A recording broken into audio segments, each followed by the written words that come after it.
her hardest hue to hold. Her early leafs a flower, but only so an hour. Then leaf subsides to leaf. So Eden sank to grief. So dawn goes down to day. Nothing black and gold can stay. Nothing? Snaps? Thank you. I feel like you're just... What's happening? Because NXT is the black and gold brand, Rachel. Oh, that's and that's true. We're lamenting it. It's gone. Okay. Is it gone?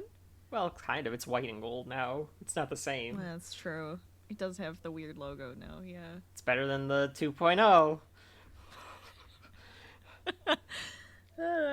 I'm Kevin. And I'm Rachel. And this is Shelf Life, a podcast where a brother and sister team... God damn it. I'm sorry. You blew out your mic. It's so quiet now. I'm sure I did. Hang on. We have to wait for it to come back. I even stepped back. I stepped back. It's like, whoa. Calm down. A podcast where a brother and sister team always shake hands and hug after a disagreement. And also hug it out. Hug it out. Are going through all things pop culture one at a time. We call them walkthroughs. And we determine whether or not the subject at hand goes on your shelf. Now, Rachel has been lacing up her boots. She's putting on her elbow pads and her knee pads. Oh, yeah. Because a lot of spandex. Rachel. A lot of spandex. Just a lot of spandex. What is up? I wear the shorts and the t-shirt, like KO. What is up? I probably have, like, the bicycle shorts. Yeah, you know? I could probably get away with the bicycle shorts. You're right. Yeah. Well, no, I would. I mean, I guess you could. I think you would wear those under, like, regular shorts. Yeah, probably. Like I said, I'd be Kevin Owens. Rachel, what? I'm not wearing the tights. What is up for contention to the shelf today? Today, we are going into the ring with WWE NXT TakeOver NXT Arrival. I tried to say it fun. I don't know if it came out. That's fine. There is that WWE guy, that like voice guy that they always had that was like, WWE, WrestleMania. Like that WrestleMania, guy? Royal Rumble. Yeah. Like, he does that voice, and it's so good. I don't know if he was around for NXT, or if he was already gone, but I don't think they have him again. It's probably some terrible voice. If the announcers are anything to be believed, like, then it's just some generic, like, WWE Backlash or something like that. NXT TakeOver. Yeah. Yes, folks at home, we are going back to the ring. We're doing another professional wrestling episode. This time we are going to my personal favorite. I don't know about you, Rachel. I would say probably, just based on the fact that this is the brand that we've gone to twice. Live shows to, I think 3 times. 3 times. Twice in a day. We went twice in the same day. We've been to 3 takeovers. We went to 3 takeovers. It was fun. Yeah. Those were good. Yeah, NXT's a fun one to go to. NXT Black and Gold. We are starting the journey into NXT. It's my favorite wrestling promotion and time period, I'd say as a fan, probably. So I was like, well, we got to do all the takeovers, because if we're going to do professional wrestling on this show, we have to do professional wrestling that you and I have fun with. And that is Arrival. Arrival. So why does it sound like that? Because that's how you got to do it. A lot of stuff to talk about with this one. But Rachel, I will, as always, defer to you. What do you think about when you think about NXT? Do you remember, have you watched this particular NXT Arrival show before, or what are you kind of looking forward to when it comes to NXT? Because it is different. I must have. It's different than WWE, in my opinion. Sure. It's a completely different animal. Sure. So I'm pretty sure I must have seen this. And there must have been a day that you like had me watch this, or we watched it, or on like when it was live or something. Yeah. Which makes sense to me. Do I remember it? No, because there's so many different things that we watch at this point that sometimes I just don't remember. Sure. But to me, NXT is definitely more of like the up and comers. It's the kind of more of like they can get away with more, I feel like, with with NXT. They Yeah. get to have, like, play more and have fun, and it's more exciting than regular WWE, which feel well. Look, yeah. it just feels less like scripty script. Like, Yes. The black and gold in particular, probably. Sure, yeah. Yeah. But that's what I think of with Yeah. NXT, so... Because it's a little bit different now because... Well, first I'll give my thoughts, because, like I said, this one's one of my favorites. It's why I like AEW now, too, because they've... Clearly the two of them have similar, like, vibes. They have the same beat, yeah. I remember finding out about NXT through a website that talked about and like reviewed the wrestling shows, and the guy that wrote the articles was a very good writer. It turns out he was an alleged sex pest, but he was a good writer, very good writer. And he raved about this show on Hulu called NXT, and eventually then the WWE Network. Enough people across the internet were like, you've got to see this Cesaro-Sami Zayn match. You've just got to see this Cesaro-Sami Zayn match. That I went and watched it on Hulu and was like, oh, okay, so like the WWE can be good. Because at the time, the only things that I remember watching WWE for 2 or 3 reasons. Those 3 reasons being Daniel Bryan, CM Punk, and AJ Lee. And other than that... That's true. It's so true. I love Daniel Bryan. There's nothing to fucking watch that show for. I should be wearing my yes shirt. Well, I am one of the only wrestling, or the Hug It Out shirt I have. I'm wearing the competition's shirt, so. Well, mine's technically would have still been. Yeah, yours would have been appropriate. He's with the competition now too. So I just think Hug It Out would have been funny. Oh yeah, that's you what have they that were Hug chanting. It Out. I forgot that I got you the Hug It Out shirt. It's a drawing. I forgot that I got you that. Yeah. But I mean, we're fans of it. Rachel and I in the studio have NXT championships hanging up on our respective sides. I have the old school NXT championship belt. Rachel's got the NXT women's championship, the Asuka version, the badass version. That's right. I remember watching, in particular, this golden era, this 2014 era, with Dad.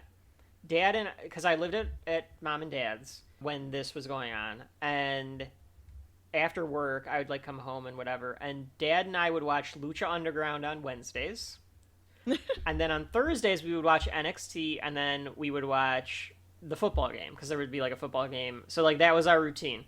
So I remember watching this show with him. Okay. And I remember watching all of the 2014 takeovers with him. Yeah. The dad is a wrestling fan by like, I just want to see the good wrestling, and doesn't get like super into it. There's a moment at WrestleMania 30 that I remember him kind of like popping for, and he popped at a takeover, a few takeovers for now. When we get to it, I'll say when he popped. Oh, it's gonna be exciting. I probably pop. It's... being at like the little hole in the wall when NXT was a lot smaller, and we went to that place. We had to stand outside, and yeah, we'll have to tell that when we get to it. And then flippin' Finn runs.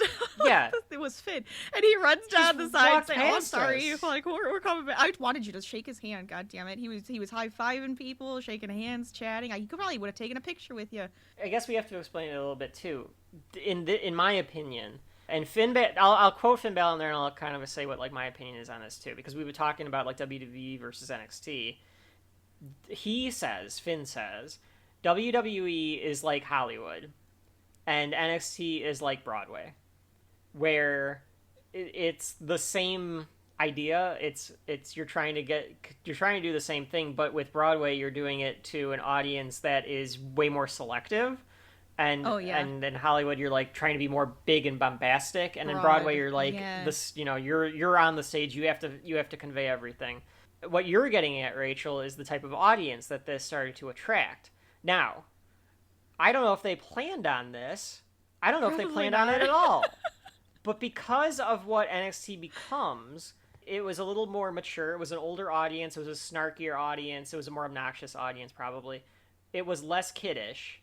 It was adults that were like, this is really kind of fun. Like, when we went to the show, it was nothing but adults. I do remember we parked. There were a couple kids, maybe. Yeah, but... I remember specifically I was trying to be nice to a little kid. We parked next to him, and he was decked in Finn Balor gear. Sure. And yes, so I remember the kid. I took my hood, I like unzipped my hoodie, and I was like, "Yeah, Finn!" Like showed him, and he gave me like a thumbs up. It's so cute. It's so fun to have like the kids around because they get so into it. But it is like a more adult audience, and it just became. Triple H would say it became underground because it was the counterculture to what WWE was doing, which is weird because they were doing their they came up with their own alternative, and then that's why I'm glad AEW exists, because it's a true alternative. It's something that has nothing to do with it, so you can't get bogged down in WWE's bullshit because it's completely outside the realm. But this was like the first steps to that, where it's like, oh shit, like these guys can be great at wrestling. It doesn't have to be Vince's idea of what wrestling. No, well, hang on a second. Let me stop it right Hold on a minute. Let me just stop it right there. Look, my family's still a part of this. I get final say in everything. And when I wanted to kill NXT, I killed it. That's the problem with you, though, Vince. That's the problem. What? Let me tell you this. Now, you can say that that's a problem, but the reality is, I make more money by burying NXT. And yes, we all know that's the only reason you do anything. No, my son had a specific mission. My son Triple H had a specific mission, and it was to kill AEW. That shitty little rink-a-dink wrestling promotion. They aren't entertainment. They're wrestling, and they disgust me. And instead of being able to do it, he couldn't kill it. So I killed him. So dumb. It's true, but it's so dumb. And just because he and my daughter decided to try to get me fired from the board so that he could take over all of WWE does not mean... know any of that? That's well, great. I don't know who got him fired from the board. The man is old. Look. If I want to have a sexual affair with a paralegal on my desk, I should be allowed to do that. It's my desk. That's so gross. It's my desk. And I got the last laugh. Because now, my son, Triple H, has to do all of the shows. He put Shawn Michaels in charge of NXT. Like, that's gonna work. And I get to reap all the benefits. That's right. How do you feel about that? At the end of the day, I win. Yeah, that's the problem. You win, and the audience loses. So that is the journey that we're going to be telling, is the black and gold journey from this... Do you like that, guys? Are you excited for that?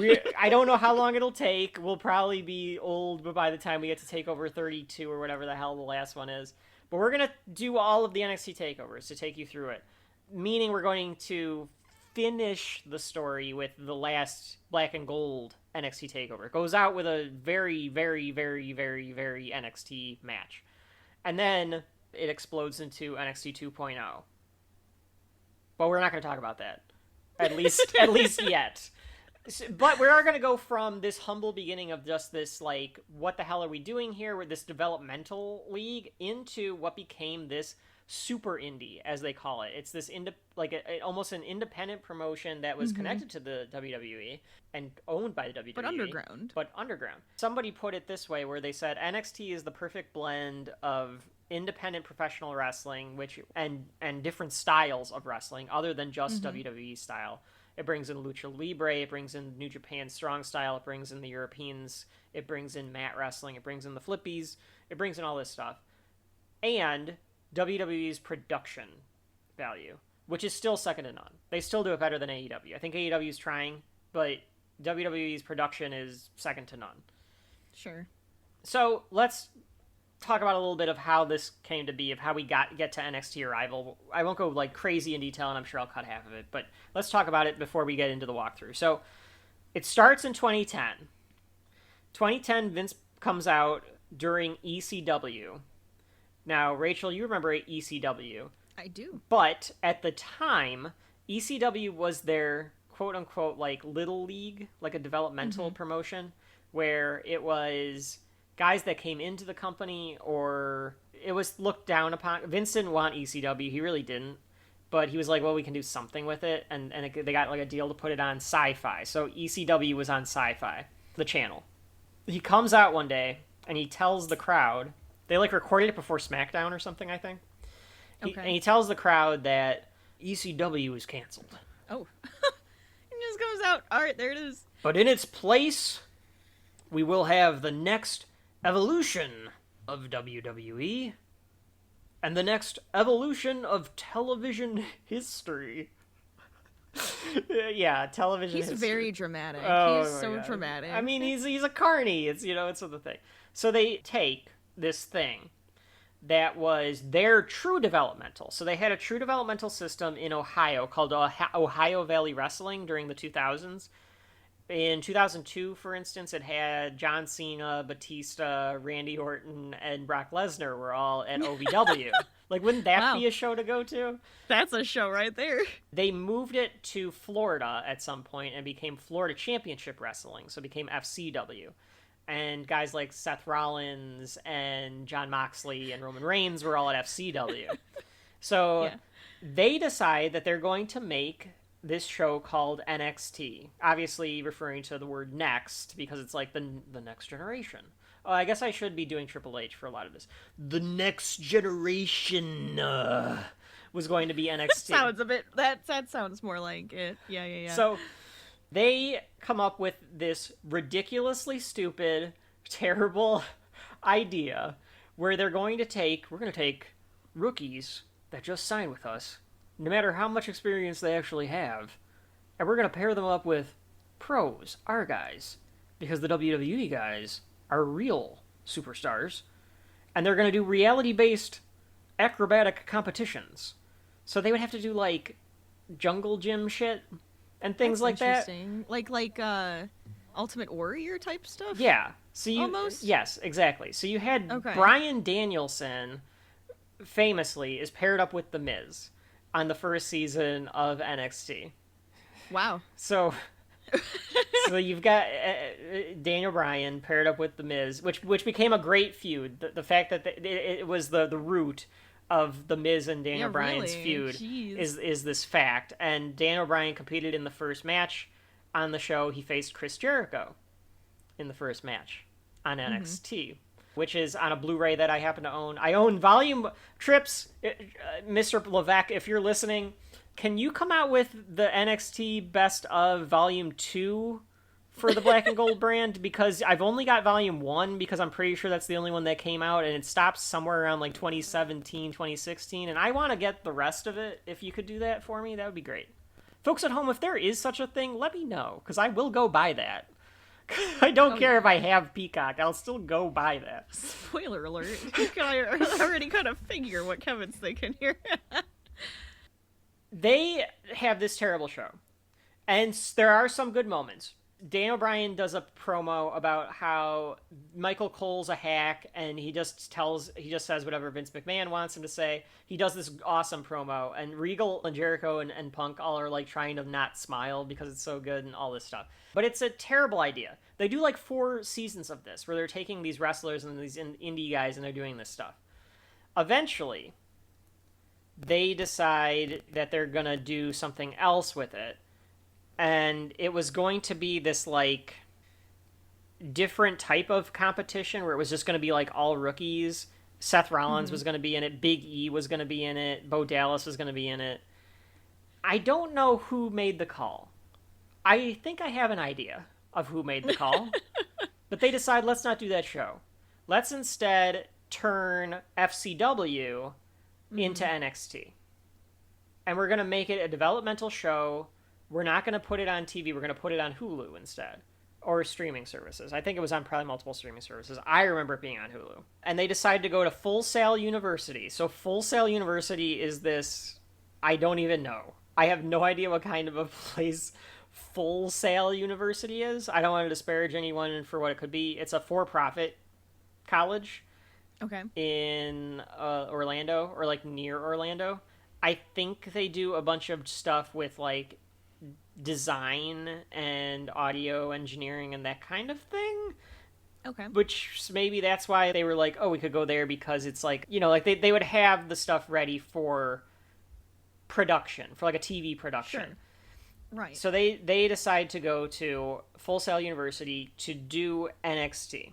They make this show with, oh, you know what, Hunter? You're going to be in charge of NXT. Because one day, you might have to take over for me. Well, that sounds pretty great, Vince. I'll make NXT. So Triple H becomes the head booker of NXT. He becomes the guy in charge of NXT. He brings with him his Pat Patterson, William Regal.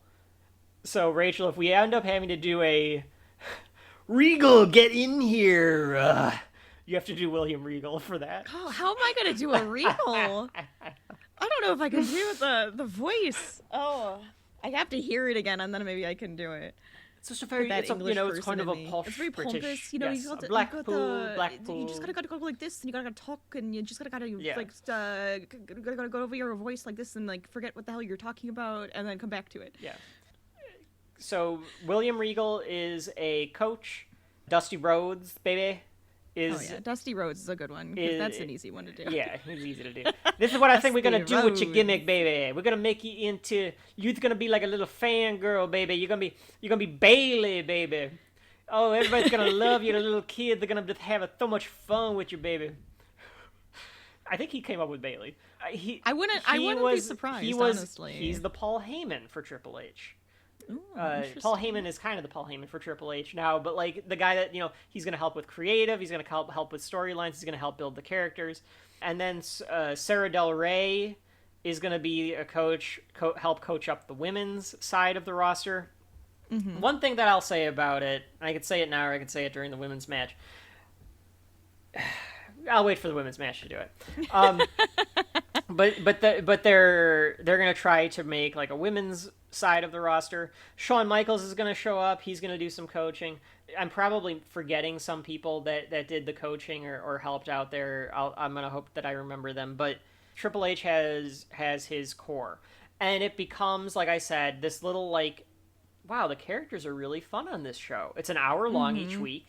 And the character work is fun. It's a lot less stressful of an environment where they're just kind of playing around with stuff. Yeah. The matches aren't great because they're learning. At least a lot of them are. But it's a good show through 2012 and 2013. Bray Wyatt comes in, and he's pretty dominant. And he comes up with the cult hillbilly character. Which is fantastic. Which is fantastic. Big E is the champion for a while. Oh, his gimmick is that he makes the ref count to 5 instead of 3. He wants them to be down for 5. Bo Dallas ends up winning the championship at some point. We'll get to Rachel. Rachel cringed at the name. I love him though. I love him. Yeah. Which is the funnier part. Yeah, I cringe, but at the same time, it's because I like remember things. And then Sami Zayn debuts. Sami Zayn was El Generico on the Indies. He comes into WWE as Sami Zayn. Antonio Cesaro, Claudio Castagnoli, now in AEW, comes out and says he will do an open challenge to anybody in the back. Sami Zayn answers it. They have a really good match. Sami Zayn wins. They go on to have a feud. And then in August of 2013, they have a 2 out of 3 falls match. And the people in Full Sail at this point, the audience, has become that snarky, smart crowd that is too smart for their own good. And the match is on this Blu-ray that I told you I own. Mm-hmm. I might make you watch it at some point. It's not as I don't think it's as good as the one that they have at Arrival, personally. But the crowd is crazy into it. And when it's over, Cesaro wins, and they chant Match of the Year. Wow. That's the match. Wow. That's the match that goes viral. And that's the match that everybody says, you've got to see it, you've got to see it, you've got to see it. And NXT becomes something different. Where, yes, it's developmental, but now, holy shit, they're going to let them wrestle like this. They're going to they're going to try to wrestle like this. It ups the game. No pun intended. I am the game. God.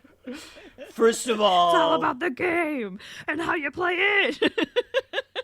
Well, the interesting thing about Trips at this point, maybe we'll get it more in the walkthrough, is he is like the ultimate heel for some things that he was doing on the but main he's always roster. been good at being a heel. Yeah, he is a heel. He's so good at that. That's just him. But he's Papa H. Oh yeah. In NXT, he's Uncle Paul to like everybody in NXT. Well, because he doesn't try to be McMahon. I would agree with that. Yeah. So yeah, I can see him being like the fun uncle. Yeah. Versus, you know, the McMahon parallel. Yeah. Well, I mean, all the wrestlers seem to love Vince. CM Punk still says that he doesn't have anything against Vince. He hates Triple H. No. Sure. Well, Which CM Punk. We'll get that into. makes sense too, though. That also just makes sense. Yes. Anyways, I could see them like on a personal level potentially. I don't know. They might not. They probably hate him on a business level. Maybe I don't know. It's hard to say. Like Sure. they put like I could see them liking him on a personal level. Sure. Yeah. So the matches now, like everything is built up. Before that, Emma and Paige have a match to crown the first women's champion, which is a weird thing to hear in 2014 because they weren't calling them women. Like, were you as taken aback by me when they kept calling them divas? Divas? It sounded so fucking weird. It's so weird. Because I kept thinking was like, no, there's so many male divas in wrestling that they may as well just call them like... It was so odd to hear them called divas. Yeah, they call the women's divas, and it's just very weird. And they do that for a little while. Like, honestly, it sounds like, and the divas, and that doesn't even sound like they're wrestlers. It sounds like the reality show that it turns into. Or at least the WWE thing that Total that Divas turns into. Yeah. Yes. Yeah. I think and that's so that's why where I think my that's why they brain kept that goes. branding, even when NXT's women's division was like Sure. the women's division. Right. It's just so weird. It sounded so strange. But like all of this stuff is starting to come up, and there's a disconnect that's starting to really be shown between these people that are going from NXT to the main roster. Yeah. Because that's like the ultimate goal is you're going from NXT now to the main and you roster. Kind of, it's like at least at this point, you graduate. Yeah, to the main roster. At least at this point, yeah. At this point, otherwise I'd want to stay. I always remember watching NXT going, you just want to stay. Just let them stay. Don't leave. Don't and leave. it both helped NXT because it allowed Triple H and company to do a full arc with all of their characters. They were able to introduce these characters, the characters grow, the characters have a beginning, middle, and an end, and the end always leaves with them going to Raw and SmackDown. That's true. And if you watch NXT in a bubble like that, it makes the product really good, because unlike a comic book or usual professional wrestling, it doesn't get stale. There's no stale points because the person's going to leave, maybe they'll come back, but you miss them. You know what I mean? Yes. And I think that's what was good about wrestling back in the territory days, which we weren't alive for, where people would come into your local territory, they'd wrestle for a little while, and then they'd go to the next one. And they would come back, and they would leave, and they would come back. So, like, there was always something new. There was always new people part of the storylines. Sure. So that works out for NXT. It makes it hard for Raw and SmackDown because these characters have already done their arc. So when they get to Raw and SmackDown, the crowd that is a different crowd. Raw and SmackDown is a different crowd. Rachel, you and I went to a Raw with a friend. Bo Dallas and Emma were on it, and I was doing the Emma dance, and you and I were chanting for Bo. Well, you were chanting for Mox because I think he was wrestling Bo. But I was doing both. I would do both chants. I'm bad like that. I flip flop. But our friend they just didn't catch on because the crowd was like, who are these people? And it was for a completely different audience. It was for an older, so you have, like, smarter the smaller wrestling fan audience.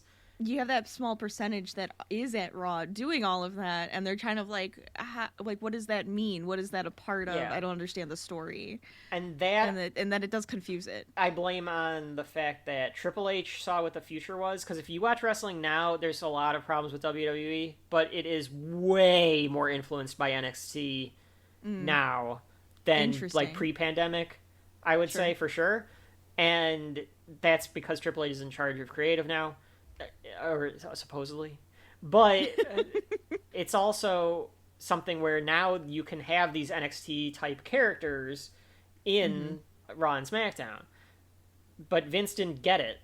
So he was like, none of this makes any sense. Like, we'll point that out as we go. Half of this fucking show is in AEW now, because that's where they can thrive. Now, I will say this, we start with Sami Zayn, and Sami is the hero of NXT Black and Gold. Okay.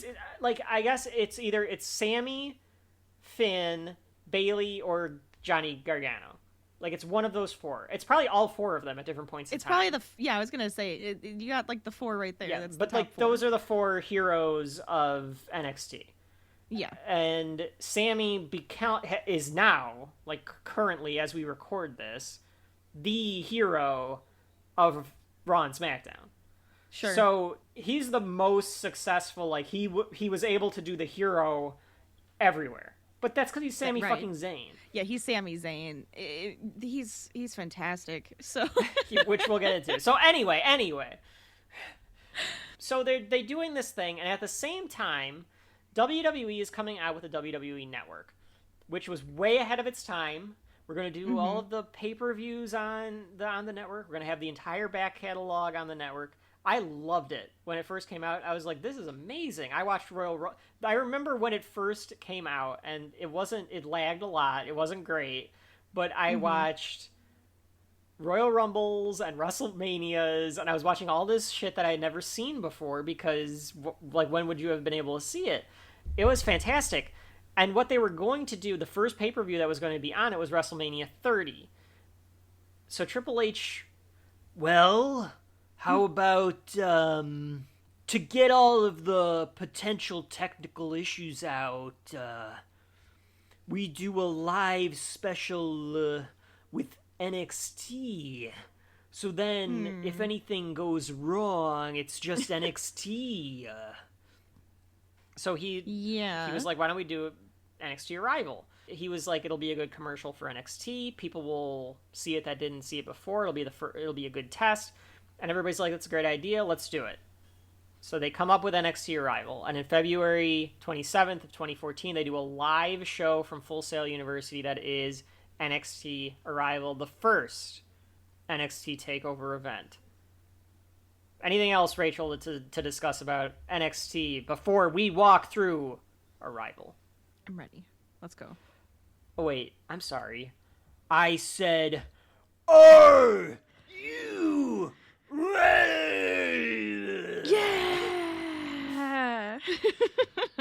I can't do a whole audience of people yelling. We'll put in a thing. So after a word from our fake sponsor, we will walk through NXT Arrival. Attitude. You take a poundful of pain, add a touch of disdain, then throw in some taker and cane. Do you smell what The Rock is wearing? Asked a man with no sense of smell. WWF cologne for men and eau de toilette for women. It's 100% pure attitude in a bottle. To order, call 815-734-1161. Visit the WWF website or send $19.99 plus shipping and handling to the address on your screen. Smell what you're wearing, Daddy-O.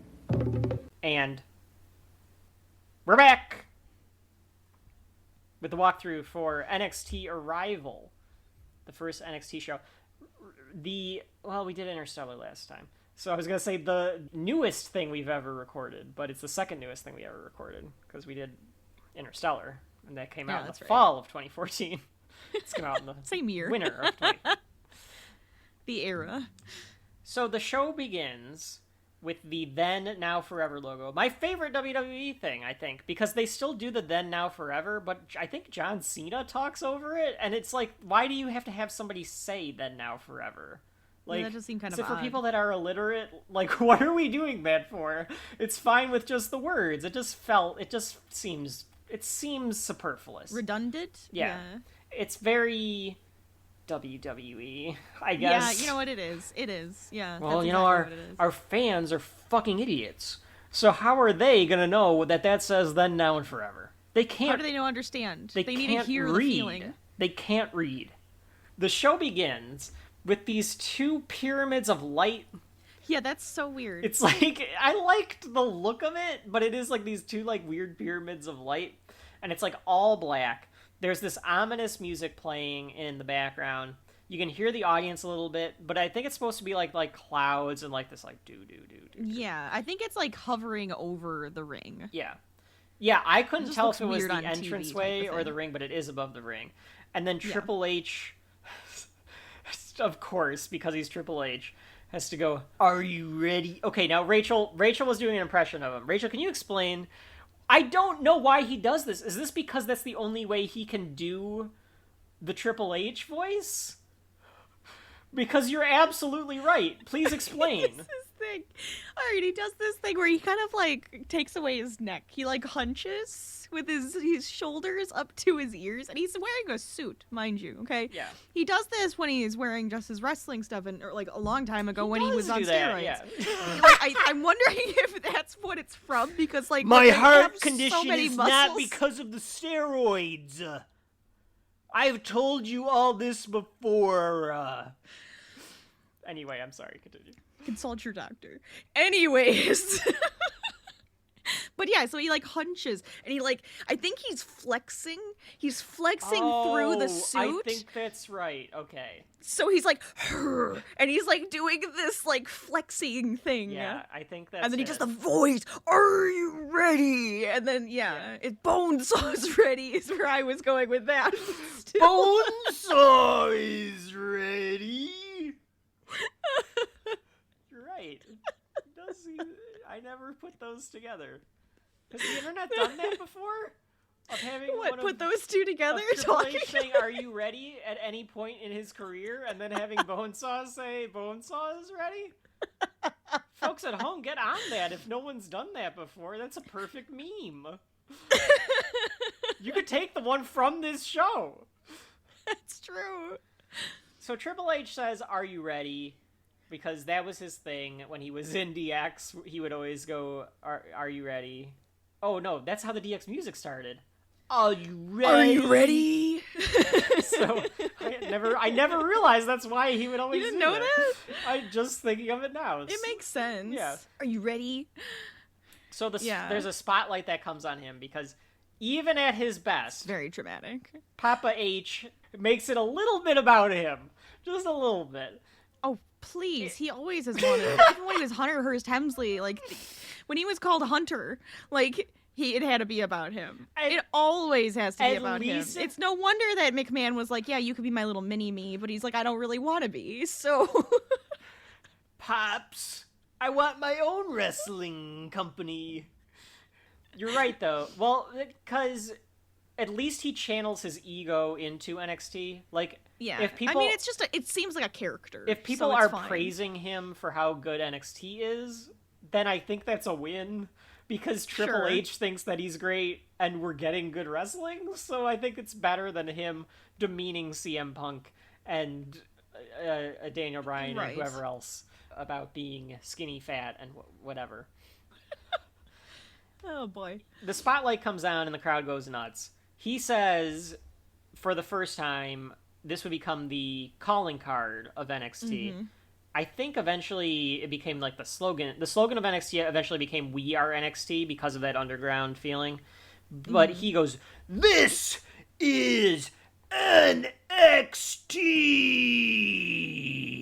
And the crowd goes nuts. And, like, they can't do, like, pyro.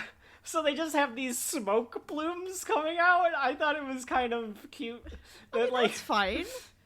That's still something. I like the color of NXT. So let's explain this for a second. AEW and WWE and most wrestling promotions, I can't remember if Lucha Underground had a black mat. I can't remember. We'll do Lucha Underground at some point. Oh, that'll be fun. That will be fun. They're crazy. You'll love...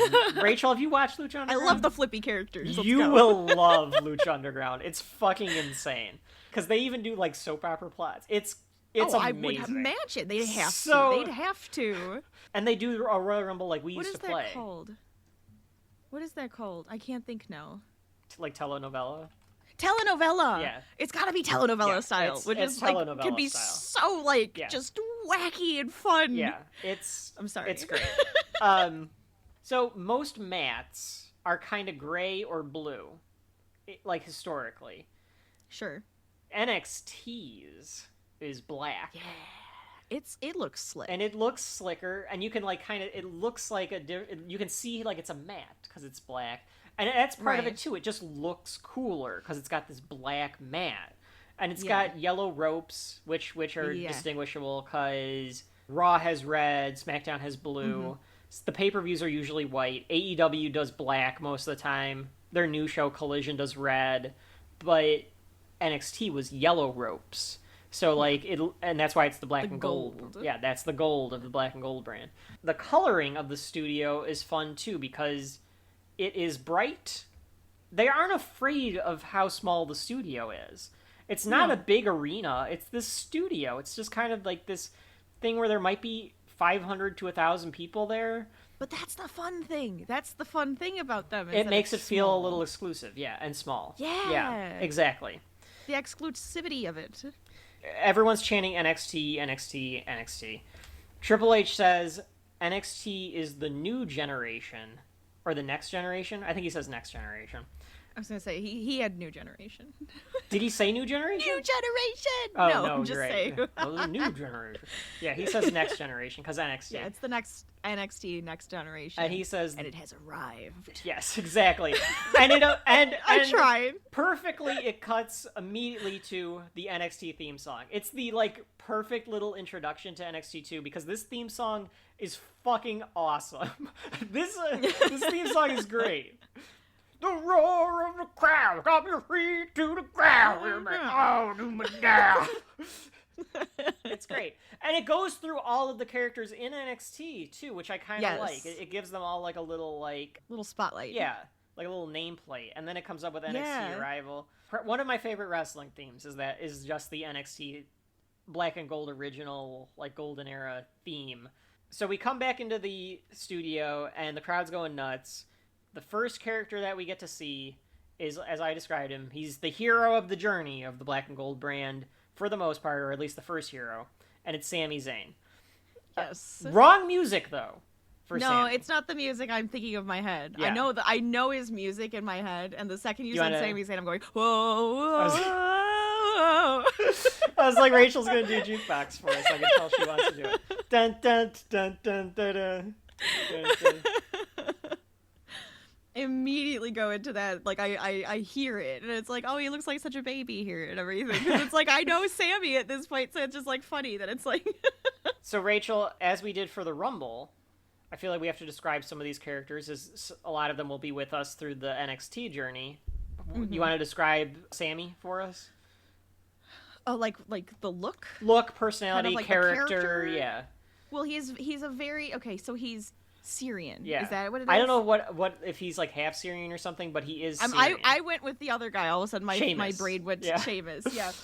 Because I was like Redbeard. He's from Quebec, but he's Muslim, so because he's like half Syrian or something like that. Oh, okay. Yeah. So he's Syrian. Okay. Well, the thing is with Sami, he's been all over the damn place. So right now his like pants have the flags of like every place that he's wrestled in, which every country's flag, which is really cool, and it's really fun that he does that. But he's like a super like nice guy, like. I don't know how to describe that is his character. That is That's his what character. He is. Yeah. And he's scruffy, and he's just kind of like he's an everyman. cool dude. Yeah. He's just like this nice guy that's just really like, good well, at wrestling. you can't say he's not the full-on everyman that I would say is Kevin Owens, but I would say this everyman. Agreed. Sure. Yeah. See, this is what I'm gonna like about NXT, because Rachel has like all this knowledge of the characters too, but she has a different viewpoint on it. It's what's gonna make this really fun.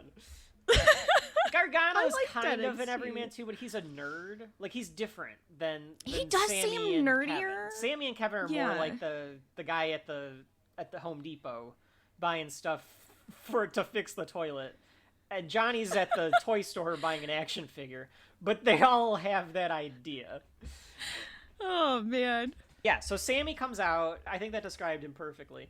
And the crowd's doing Sami chants. Because of his background in ROH, he was El Generico. He was Generico. Yes, he was the generic It's luchador. amazing. I love it. They would do Olay chants. So he gets Olay, Olay, Olay, yeah, Olay, Olay. Olay, Olay. She gets to this day. I'm To this pretty day. sure at WrestleMania they were doing Olay, Olay, Olay. How could you not? How could you not? And they go to the announce team. Yes. So, the announce team is not exactly JR, King, and Vince that we had on the Rumble 97. Yeah.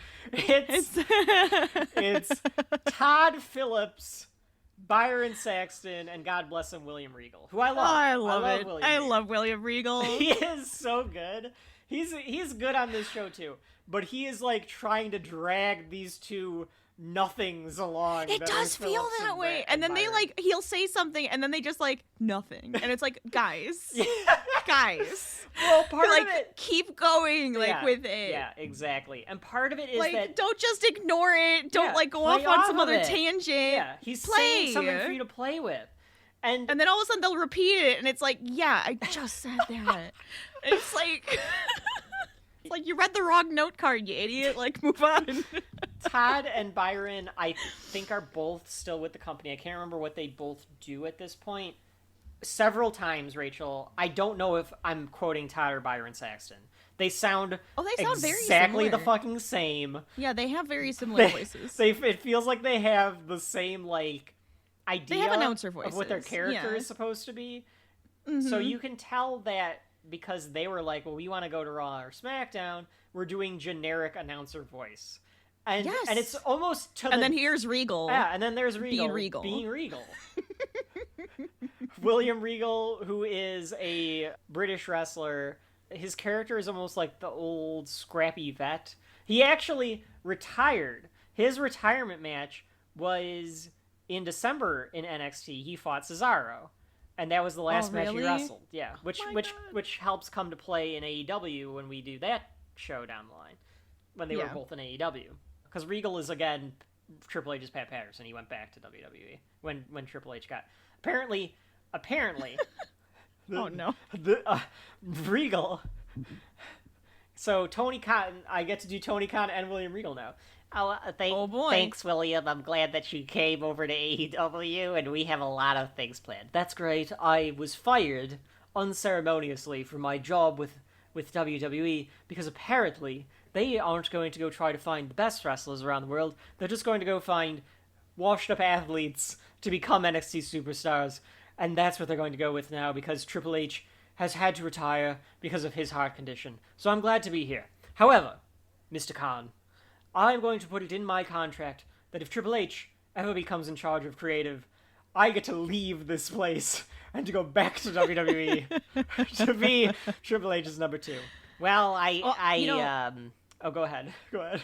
Were you going to be Tony Khan? No, keep going. Well, I suppose I really don't have a lot of control over any of my wrestlers, so that's fine. That's fine. It's a munchkin.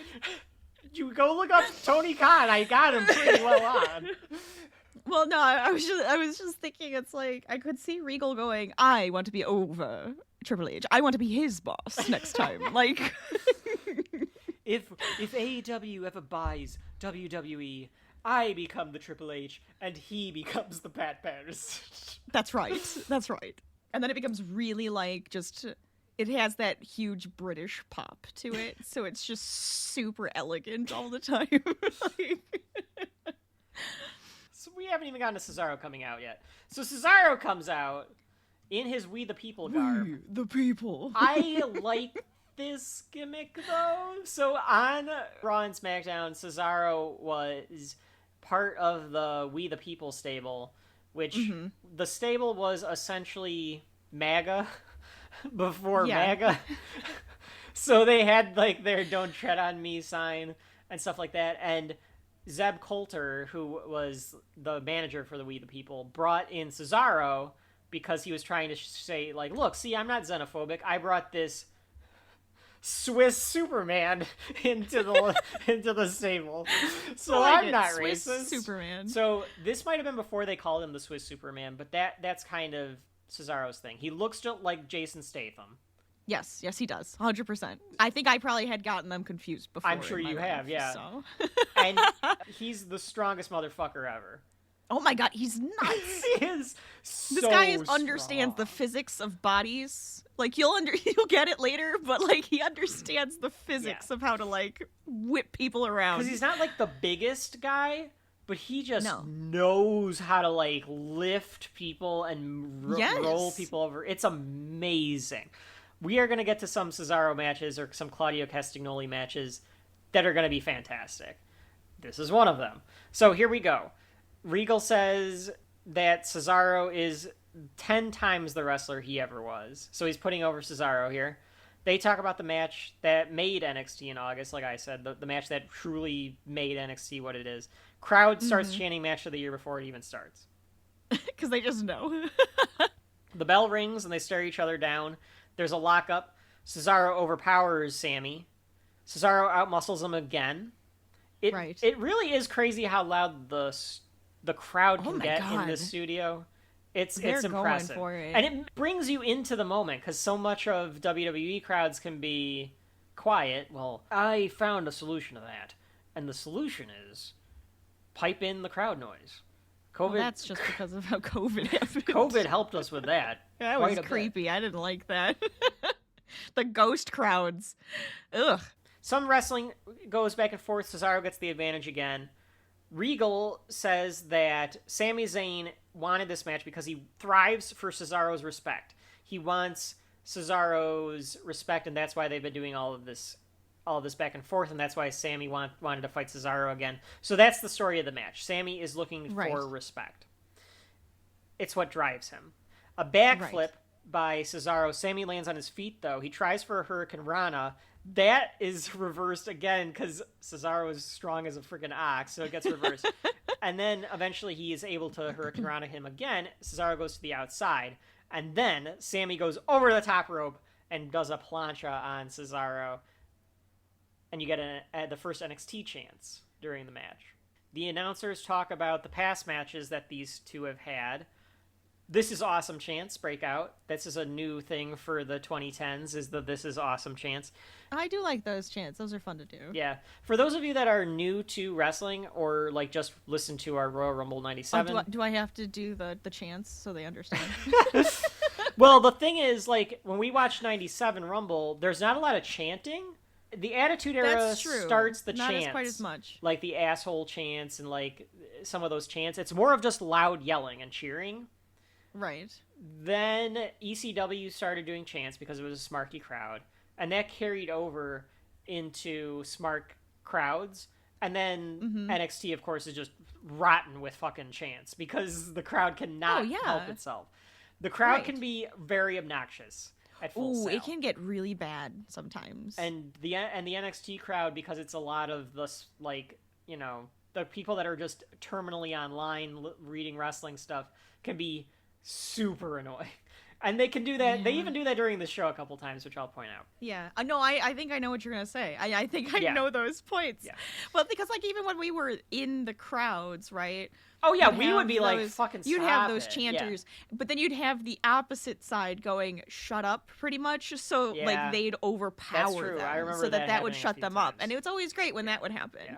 Sami goes to the top rope, goes for a cross body. Cesaro catches him and backbreaks him. good God, what a spot. I mean, that great. was amazing. That only gets a 2, though. And Sami rolls to the outside. Cesaro throws Sami into a barricade when they're on the outside and then brings him back in. Regal says Cesaro has gained confidence over the last 6 months. So that's the difference between the Cesaro that Sami faced in August versus the Cesaro that Sami is facing now, is that he's a much more confident competitor. Sure. They say he's beaten Orton and Cena, and I don't remember any of that. I don't remember Cesaro beating Orton or Cena, but apparently he did. I could see it happening. Well, though. they're building up Cesaro, especially for what happens at Right, a WrestleMania ton. 14, and then they just forget about him, and Vince doesn't know what he's Which supposed sucks. Yeah. to do. Saxton, I think, says that Sami has been the underdog forever. They go back in the ring, and Cesaro throws him out again. Cesaro throws Sami into the barricade again. Regal points out Cesaro as... There's a lot of in and out, in and out. Yeah, a lot of that in and out at happens this with point. Yeah. Regal points out Cesaro as punishment, even putting Sami in the ring, because he hits Sami onto the ring instead of rolling him into the ring like usual. Right. He slams him into it and then pushes him in, type of thing. Yeah. A hot shot over the barricade, and then Cesaro rams Sami's back into the side of the ring.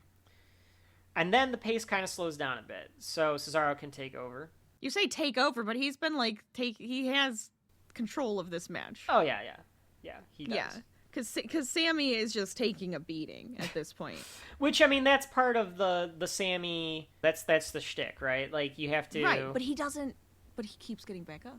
Yeah. And he keeps going. Yeah. It's that drive. Right, exactly. It's supposed to be like this drive that he just has to keep fighting. Cesaro goes to ram Sami's knee against the ring post, so he's like got him in the corner, and he's gonna like take one knee and he's gonna swing it into the ring post. But Zayn counters, and he pulls Cesaro into the ring post. So Cesaro has stumbled for a second. And then it's a repeat of a spot from their August match where Sami... So here's what Sami wants to do, Rachel. It's crazy. It's a crazy move. Oh, yeah. I don't think he can do it anymore, like physically. I don't know if Sami can do it anymore. He's probably not allowed to do it Actually, anymore. I don't know. Probably, too. I have to watch the match against Roman. Maybe he did it against Roman. He's going to run and jump from the bottom. Okay, mind you, he's not in the ring right now. Yeah, they're on the outside of the ring. He's going to jump from the floor up through the bottom ropes in the turnbuckle corner, come out the other side, and DDT Cesaro. That's what he's going to try to do. Yep. Okay? Insanity. So he runs from one corner. I think you can do this in the video game. He goes through the ropes, and Cesaro knows what's coming, and he uppercuts his ass. Straight into the face. Right in the face, and Zayn just hangs on the turnbuckle, which is Sami Zayn's like the world's best seller. Like, he just kind of like hangs dead. That's a really good moment. It gets a holy shit chant from the crowd, which is also one of my favorite chants in wrestling. Staple. That's a beautiful chant. Holy shit. Holy shit. Cesaro drags the leg across the post again. Phillips says that that's the injured leg of Sami. This is where I said I can't tell the difference between Tom and Byron, so I'm going to say one or the other. Yeah, they really do sound very It's very impossible alike. to tell which one is talking. It's those two, the twins and Regal. Yeah, I think Byron is a little more doing color, and Todd Phillips is doing the... Yeah. Or the Tom technical. Phillips is doing the play-by-play. Yeah. But I can't tell. Cesaro punishes Sami's leg. He starts to work it over. Oh, yeah. This is where I mentioned that about the camera work. The camera work, still to this day, in WWE, is annoying as fuck. Oh my god. I don't know when it started. I really don't know when this started. You can see the cameraman doing it, too. He's not zooming in and out. He's going up and down with his body. He's physically moving his body. I don't know why. Back and forth and up and down. And it's like nauseating. Kevin Dunn decided that this was a good idea. At some point, they decided to, every single, like, impact move, to fucking zoom in on the camera. And, like, it just, like, bounces and it makes you nauseous if you watch it too long. It's awful. NXT's not as bad. They did it here, though, but they don't do it as much in NXT. No, it's very subtle. It's very subtle in this, at least. It's not as crazy as it gets in WWE. No, that is like... It's awful in WWE. I'm glad that they don't do it in AEW because it's so bad. Like, if you're afraid we're not going to see it connect, shoot it from a different angle. Don't bounce the camera so I can't see what's going on. They did catch the uppercut in slow motion, though, which I thought was pretty Oh, yeah, that was great. Yeah. Double stomp on the knee by Cesaro. That only gets 2. And then... Okay. So, Rachel and I on this show have made fun of the fact that we'll go hashtag shelf life or hashtag whatever. Part of that is because we're making fun of this goddamn company. And pretty much every company at this point that just loves talking about their social media presence. Because they can't not say... Well, they have to. That's just marketing that for they're you. trending worldwide and stuff like that. They don't look, do it we're on Twitter. You notice that we're trending right now? And it's just like, oh yeah, it's 2014. Like, everything Make sure to use hashtag NXT. It's like, okay. Yeah, make sure, and you guys make sure to use flash it on the screen hashtag for a NXT second. Good shelf enough. life, hashtag whatever. Hashtag shelflifepodcast. Yeah, you know. Hashtag podcast experience. Podcast Adventures in podcasts. I don't know. What do you want from me? Yeah, whatever. Hashtag Jeremy's iron. It's just so bad. I guess Triple H and Sami Zayn were trending at this point. So folks at home, go back and go to February 27th, 2014 in the Wayback Machine, see if it was trending. Oof. Cesaro continues his legwork. Zayn fights back. Cesaro goes off the ropes, and Zayn hits him with a kick to create a little bit of distance. The bouncy cam is on the stomps, too. I said it was not very good. Cesaro stops at this point to taunt the crowd and do his We the People. It is good. Like, it's a heel gimmick, but it's... Oh, yeah. The problem with it is it's catchy, because you want to do the We the People. That's the problem with, like, most of the stuff, though. Like, the stuff they don't want you to get into is the stuff you get into. Well, that's true. Because they have way more fun with it. Cesaro picks up Zayn, does another Dragon Whip. At this point, we get Olay chants, like we said before. Sami starts to fight back. He misses an Enziguri, and now he's in a Boston Crab. And it's not just like any Boston Crab. Cesaro puts him in this... a submission hold. Thank you, Rachel. You're right. You're sorry. welcome. I did not describe what a Boston Crab is. You want to tell the folks at home what a Boston Crab is? You just start thinking about a crab, and then it's like, it doesn't work out. Yeah, I don't know why this is called a Boston Crab, but, like, do you want to I guess that's because of the way his legs are. Maybe? Yeah. Because, like, he has to hold him up in, like, the happy baby pose. Like, I don't know. It's like, a submission hold. Well, people might know submissions more because of, like, UFC and stuff. But, yeah, it's maybe. He has his leg. It's a single leg Boston Crab.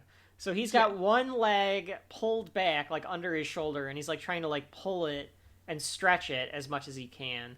And then, like, twist it at the same time, I think. So it's, like, putting a lot of strain. I think it actually puts strain on your knee. back. It's going for his knee and his back, I think. Because I had knee issues at one point in my life, and I know that the way he's holding it, I'm like, I could feel the tendon of the way it would stretch. Well, the key with all of these submission holds in professional wrestling is that you do it, but you don't put any pressure on it so that it doesn't hurt somebody.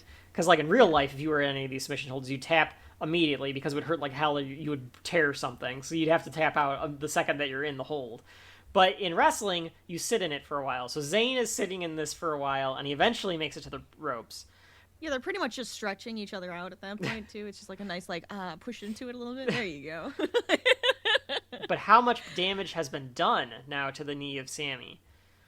A big kick from Sami, and he flips Cesaro over the top rope again when Cesaro goes to clothesline him or something. Sami bounces off the top rope.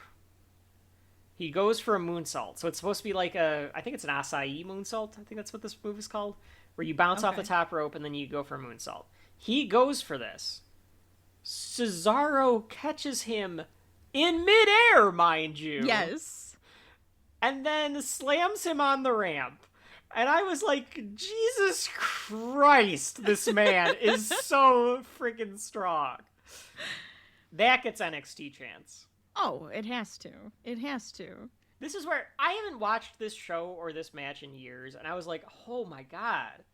This match is great. So Regal praises Cesaro as the ultimate competitor. Zayn has to beat the 10 count now because he got slammed on the outside. Right, he has to get in. Yeah, so again, for folks that don't know wrestling yet, because you will by the time we're done with you, there's a count out. So you are only allowed to be outside of the ring for 10 or 20 seconds in some promotions, but most of the time it's 10. And if you don't make it back into the ring, but by the time that the referee counts to 10, you get counted out and you lose automatically.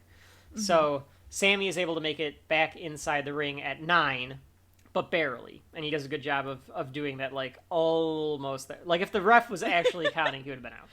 Yeah, if the ref was actually counting properly. There are dueling chants for both Cesaro and Sami at this point. Cesaro charges into the corners. Zayn catches him this time, and he exploder suplexes him, which is like a very tight suplex, like over your head, where if the guy isn't good at what he's doing, he's really going to hurt his neck on the turnbuckle, but it's Cesaro, so it's good. That only gets a 2. There's this guy in the front row, Rachel. I'm going to point him out to you and all of our listeners, and you're never going to be able to watch this show without seeing him again. Okay. He looks like Wilford. He looks like Wilford Brimley. He's got the gray hair. He's got the mustache. And he doesn't seem amused by anything. Of course. Do you see this man? Wait, there he is! There he is! Yeah. Yes. Oh, yeah, he looks... Yeah. Yeah. Yeah. Yeah. So... I think that mustache really hides everything. Yes, you don't know. That's why I grew mine out. He looks just... I decided I needed to grow a mustache out to hide what I was thinking. Yeah, but that's what he looks like.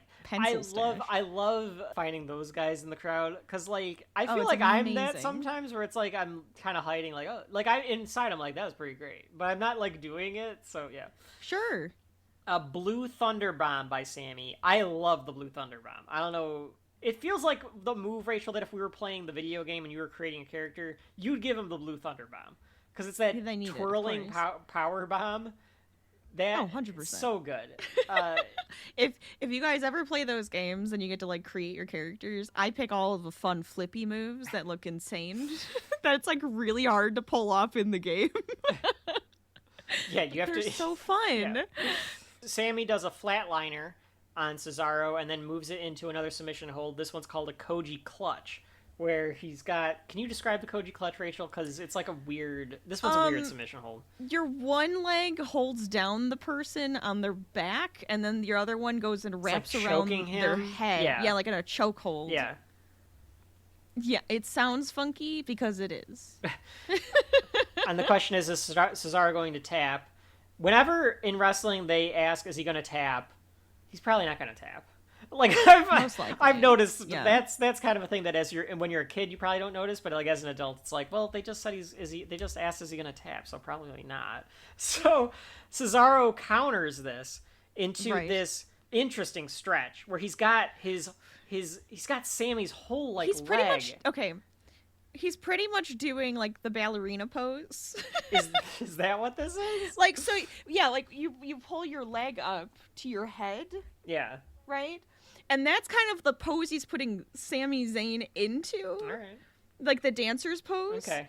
And like where like his foot is almost to his head, but he's like laying on the ground like Superman. Okay. Yeah. That's how I'm seeing that. It's just like it's being stretched almost to touching his head. Very flexible. It's a good submission hold. It looks painful. Sami's in trouble. The announcers are putting over. What does it mean that does it mean that much to him to gain the respect, to have like a torn ligament? But if he gains his respect, Is it worth it? Sami finally gets to the rope. I think it's interesting that the best wrestlers always have to gauge how long to sit in these holds, because if you don't time it right, you're going to lose the crowd, as opposed to like being able to time it so that the crowd is still ready for you to get to that rope. Yes. So that's an art form in itself, just being able to do that. Yeah, just to be able to like time like any of these special moves. Mm-hmm. Yeah. Cesaro shakes his head like, okay, I'll try something else. He tries to get Sami into the giant swing, but Zayn counters into a pin.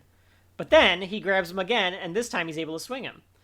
Yep. And the camera was nauseating because they zoom in and out on this swing, and I was like, you guys have to stop that. Which I guess it makes sense for the swing.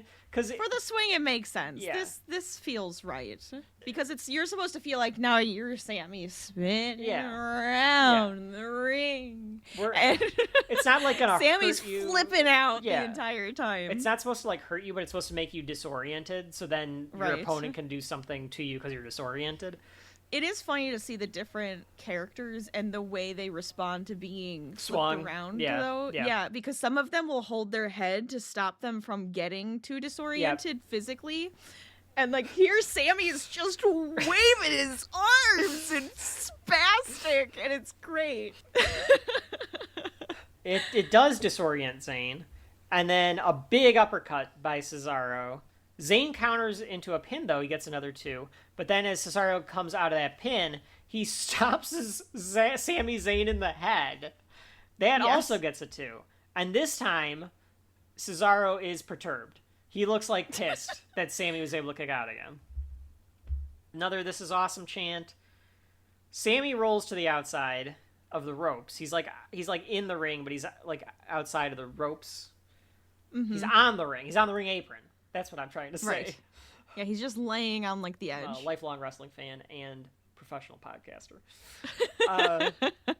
Lapsed longtime wrestling fan. So Cesaro grabs him from the inside, and they're kind of like tussling, one on the outside of the ropes, one on the inside of the ropes, and they end up both going to the turnbuckle. Cesaro goes on to the second rope. You get a kick with the thigh slap, so you get the sound with the kick, which I love. Of course. I love that sound. It's so unnatural. It doesn't make any sense, but it's still fun. They both go on the top rope, and Zayn's elbowing him a couple times.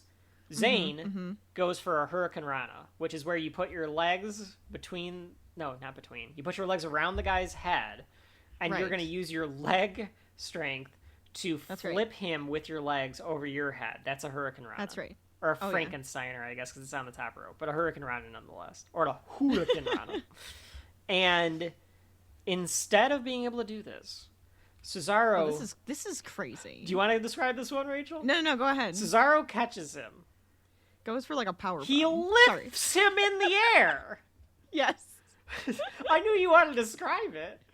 Why did you just describe it? Keep going. Zayn, though, counters it as he lifts him for the powerbomb and does Hurricane Rana him. Yep. It's amazing. It's crazy. And Cesaro backs into the other corner, and Zayn runs in and gives him the haluva kick, which is his finishing move. That haluva. Yeah, because it's helluva, but haluva. It's a hell of a kick, yeah. But it's a haluva. Just sounds funny. That only gets... When Regal was like, the haluva kick, and I was like, it sounds really weird. Because you can't just say hell of a kick, you gotta call it the haluva. If I was announcing with him, I would have been like, yeah, that was one hell of a kick. Oh yeah, that would definitely be that would be your thing, where every time somebody says a haluva kick, you'd go, hell of a kick, like John Madden. Hell of a kick. That's a hell of a kick. The haluva kick only gets 2, though, and the crowd goes wild. There's a moment where they just let the crowd roar because the crowd is so into it. Regal says this is a moment for make or break. The announcers are really excited. You can even tell the announcers are super into it. Both are trying to think, what is this going to take? They're both in the middle trying to recover. Cesaro's shaking it off. He's going, no, I got this. Zayn looks punch drunk, like he's supposed to look like he's like out of it. Mm-hmm. Cesaro picks up Sami and uppercuts him, and Zayn just falls dead. And Cesaro says, stay down. You like get to hear him say stay down. Oh, yeah. Regal says it feels like you're dying 1,000 deaths in there, because like each move is like, you have to try to get back up from it. And it's like exhausting. Cesaro hits him again with another uppercut and kills him again. And Sami does this great job of just like flopping over dead. I mean, he ragdolls. Like, he just... Yeah, he's great at that. It's like how you would really fall if you were hit, as opposed to the wrestler fall, which is like flat back. Yeah.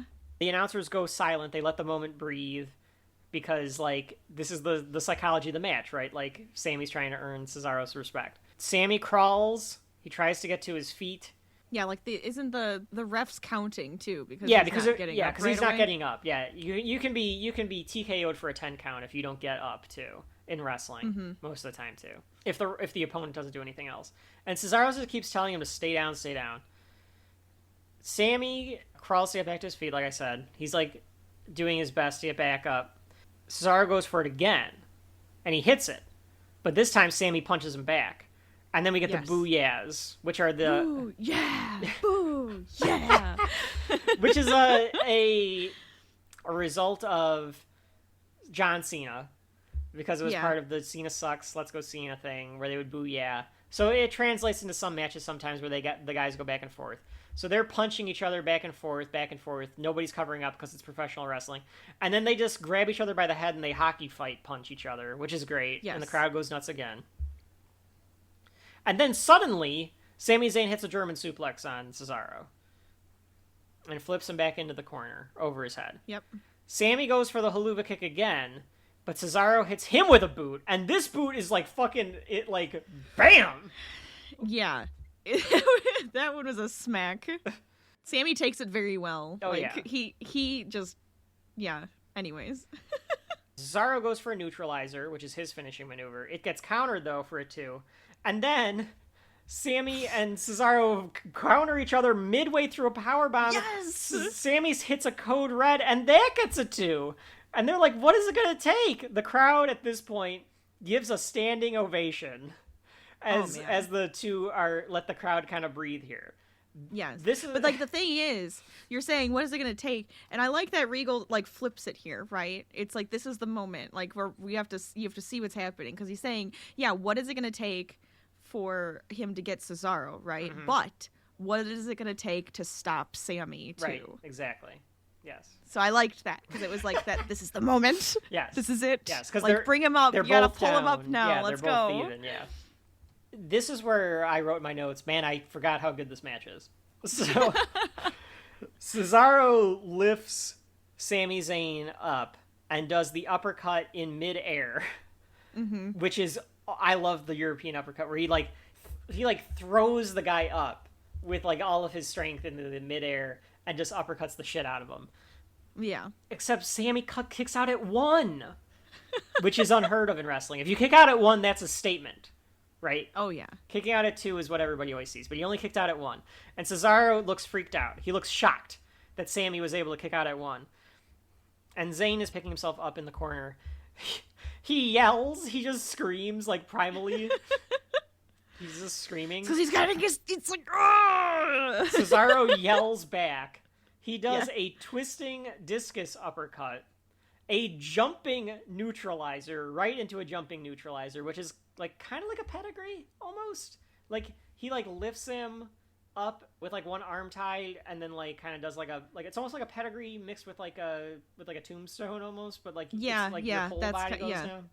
Exactly. It's like you're laying on top of them too, and you lift up and then fall down. Mm-hmm. And gets the 1, the 2, and the 3. And Cesaro wins the match. Now Wilford Brimley gets up and starts clapping, by the way. So it was a hell of a match. They do. Yes, yeah. Oh yeah, hell of a match. Yes. Hell of a match. Like he is like smiling at this point. He's like, yeah. His man won too. You know it was his man. Oh yeah, he's definitely a we the people. That's I don't have a question about that at all. If this gentleman is still around, he's got a don't tread me flag on his pickup truck, that's for sure. He's doing it. Oh, does he do it? Okay. He looks at him and he goes, "We the people." I can't stop seeing him now every time I watch I know, this. that's why I always feel bad about pointing people out in the crowd, because it's great. like you're always going to look at them then. Yeah, it's my favorite. I like it. After the recap, they do like a recap of like the best moves and stuff, and Cesaro walks around the ring in celebration. He does the We the People. Sami's in the corner. He's all disappointed that he lost. Regal says if it's respect he wants, he got it from me. So William Regal says that he respects him now. That's right. Now that's all the respect you need. That's all the respect you need. Regal. William Regal respects you. What else do you want? That's it. Cesaro walks up the ramp. He's staring into the ring. And he looks like he's thinking about something. He's like, thinking about it. And he comes back into the ring. The music stops. And he looks down at Zayn, who looks up at Cesaro. And Sami's almost in tears because he couldn't get it done. He couldn't beat Cesaro. And the crowd chants Rachel. Hug it out. Hug it out. Which is a thing from Daniel Bryan that we'll do one day, I'm sure. But one day. I'll wear my shirt that day. Cesaro lifts Sami up and he hugs him. And this is like the only time you could ever see two grown sweaty ass men truly hug it out. No. Rachel, the NXT... I'm sorry, I couldn't help myself. The NXT crowd loves nothing more. I know, it's amazing. Loves nothing more. That bromance is the best. They love, especially the NXT fans, love nothing more than men or women showing each other love and respect after killing each other. It's beautiful. I know. I'm just saying. That a few times. It is the most beautiful bromance thing. And for some reason it works every time. Every time they do it in NXT, it gets to me because it's always like, yes, we did it. We did it, folks. We did it. We did it. I don't know why, but it is. It is that feeling. It's just something about it, and it's what separates NXT from even like AEW at this point. It's like that's how we finalize our feuds, with like love and respect. It's the strangest thing, but it works every time. Great. It works with Tommaso and Johnny. It works with Bayley and Sasha. It works later on with Paige and Emma on this same exact show. It just is like how they end the feuds. I don't know why, because Triple H never did that. Triple H was a dick to everyone on his way to burying them throughout his entire career. It might not have been his choice then. Maybe somebody had that idea and they're like, let's just roll. You know what we was gonna do, baby? You know what I like to do? Yes, it was. I want everybody to love each other because everybody's supposed. I'm sorry, Cody, but your dad's voice. I have to do it. It's beautiful. Everybody with just love and respecting each other, and I think that's going to be the symbol. That's what we're going to put into the NXT. It's going to be like love, baby. We need to put some love out in the world. See, I like it. I do. I would say I could 100% see that being it. Did somebody write it down? Baby, when you're going to have love. Read it back to me. So Sami gets Olay chance. He gets the Sami chance, which we will also see is when you become a made man, because we saw it. Well, so we're going to see it with Sami, and we're going to see it with Becky, and we're going to see it with some more people that become the stalwarts, is when you get to stand alone in the ring and the crowd chants your name. After a loss in particular. That's when you know that you've made it. So he sells the knee on the way out. The announcers let the whole thing breathe. No post-announcer at all at this scene. Folks at home, if you want to know what NXT is, that's what NXT is. From the Triple H intro to Sami leaving. Yeah. That's NXT. You could just stop there. You can just stop there. You don't have to listen to us. We got your download. We're fine. And you don't have to watch the rest of NXT TakeOver Arrival if you don't want to. If you just wanted to understand what NXT is, you're done. See you later. Any thoughts about the first match of the night? Oh, it was great. Yeah. It was a good match. Yeah. It was a good match. It was fun. It's a great match. I love the acrobatics. I love when they're really good at playing off of each other and they can truly do some really athletic things. It's really cool. And when they can really sell it too. Yeah, for sure. So yeah, we will see Sami Zayn's journey continue. The one thing about NXT, I will cry at some points during our NXT journey, Rachel, because I cried watching it, as I know you did at some of these points too. We're gonna enjoy that. It's emotional. They're good at it. It's why it's very emotional. It's why Roman's reign is working so well, because it's Heyman and Triple H doing it. Whenever a person does retire and leave too, it makes me cry. Every time. It's because something about it's because the they're way real. that they get, I think it's and then because they they're talk real about it. people. Yeah, and they're like, yes, and they're like sitting in the ring and they're talking like them, and it just makes me want to cry. Or when they fake it, and I'm like, I hate you now, because like, how dare you? How dare you play we'll with talk my about emotions? the Mark Henry promo one day. That's the one I'm talking I about. know that's what you're talking about. It's one of the greatest. It hurt. It's one of the greatest promos of all time. The so salmon good. coat promo. I wanted to hit him. So we come back from a commercial break. If you're watching this on the cock, and I think it was on the network too. It was a commercial break. So we come back. It makes sense. It should be, because that was a big one. Yeah, you need to take a breath. There's a promo video for Mojo Rawley, a terrible character, a horribly annoying character. Rachel, do you want to tell me what you said offline? Just tell the people. Oh, yeah, we like this one, we don't really have a lot to talk about. Rachel just goes, can we skip this one? Do we have to talk about this one? It's kind of unnecessary. All right, so do you want to The describe... guy's like hyped up yeah, on like too many 5-hour energies, all right? Like, That's what's character. happening with this guy. Like, that's his character, is he's just like adrenaline junkie, like nutcase who's constantly happy, who's constantly hyped up and ready to go. So Mojo Rawley has kept his job forever in WWE. He's was released during the pandemic. He kept his job forever because he's friends with Gronk, and that'll come to play later. All right, I was curious about that. Mm-hmm. For the foreign listeners that aren't familiar with American football, he's friends with Rob Gronkowski, a Patriots player that's like a Hall of Fame like tight end and a dope. And you can kind of see how Mojo Rawley's character would play into that too. Yeah, I mean that. Look. The guy he's fighting in this here we go. isn't any better. Oh, come on, These this is the two future characters. Juice Robinson. He sucks too, but at least he's He sucks. I don't really understand the weird crawling thing that he does in the ring either. Like, Okay, so he's a very weird character. hold on 1 second. Hold on. Sometimes you get weird ass characters that are at least fun and interesting, and then you get this. So yes, well, because they play with weird characters in NXT a lot. They still do, Which is fine. Fair enough. They still do. They did in NXT 2.0 a little bit too far. Now Sean's trying to figure out how to balance that a little bit better. But Yeah. I mean, we're gonna be. You know what you're gonna be, baby? Dusty, get in here. Oh no. I love this now. This is great. Go Oh, on. hey, Chips, baby. You know, I was just thinking about how he's gonna have all these beautiful babies in here, and then we gotta find all these gimmicks for them. Well, I was trying to find a gimmick for the new guy, Juice. What are we gonna do with him? Well, I thought about this for a long time, Daddy. And I think what we're gonna do is that we should make him a hippie, baby. Oh yeah, he's a flower child. A hippie? Yeah, you know, he's gonna be like a vegan. He's gonna be like an environmentalist. I think that we can make him 100% like a toker. Oh yeah, you know.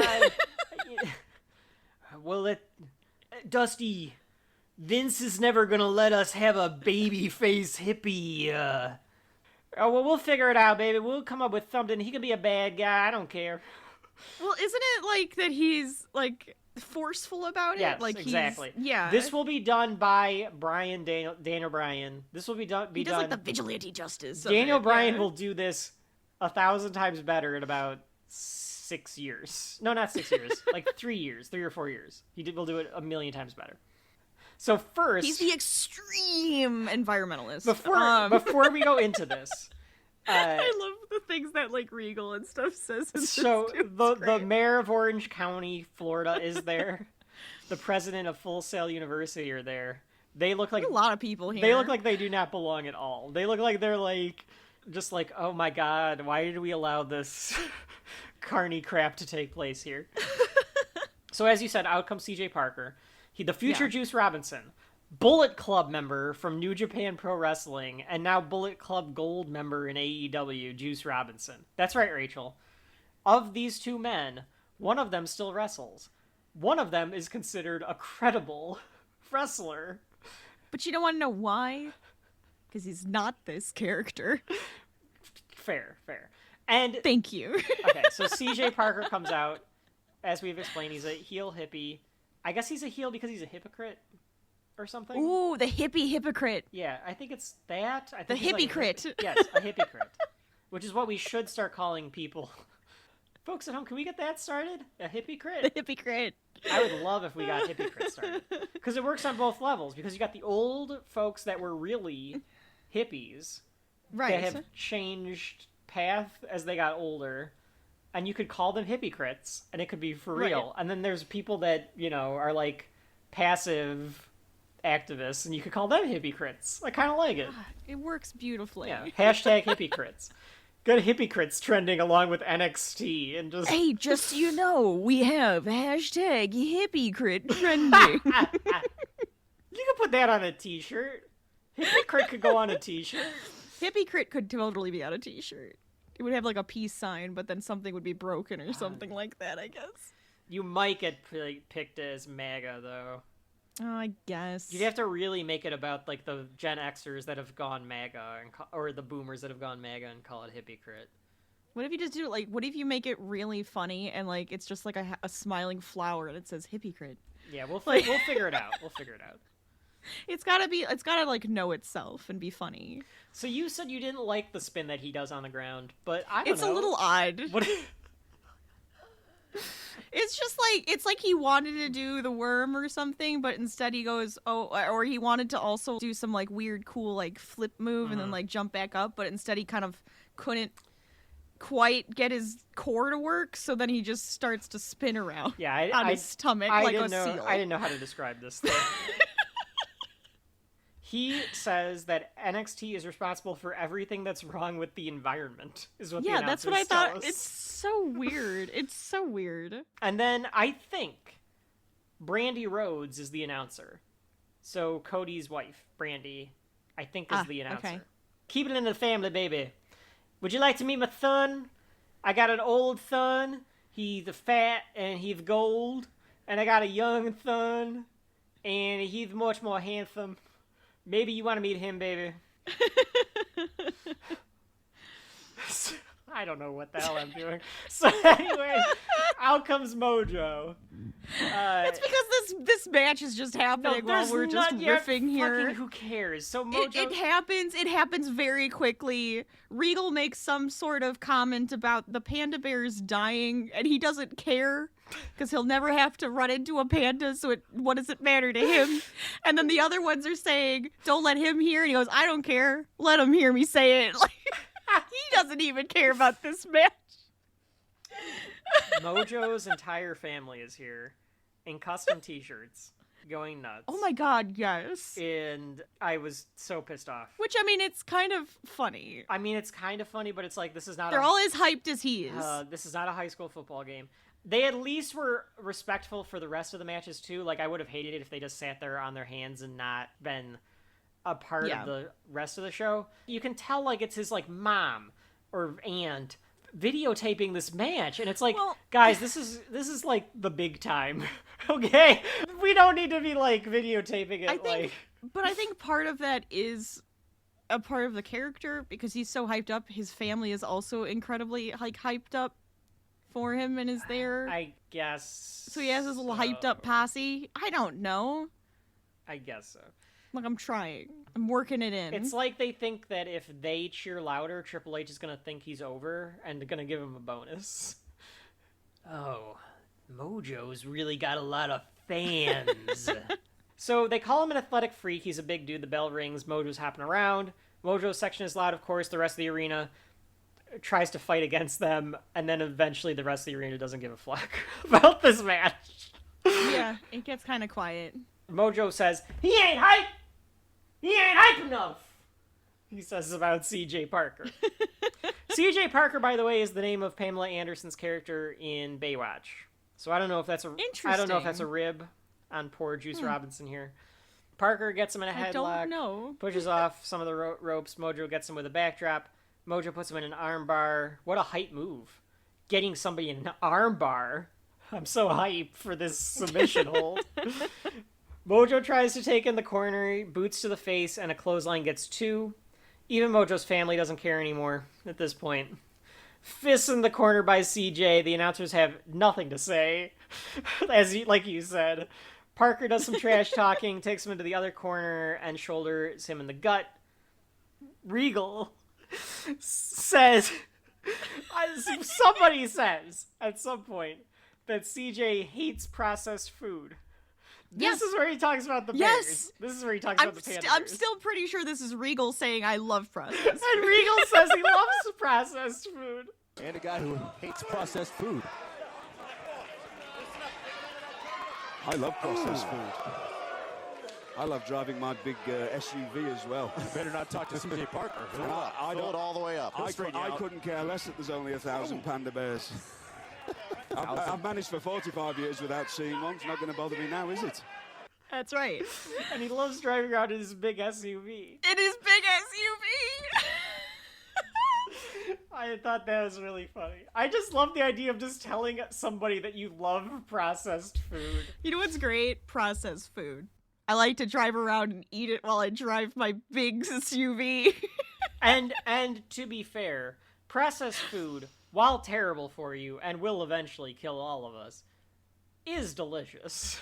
Oh yeah, yeah. Parker is working Mojo over. Mojo reverses into a splash in the corner. Stop me if you want to say anything about the match, Rachel. Otherwise, No, I'm keep playing. going. Does it again. Play by play. He does a hip attack. Then he does this terrible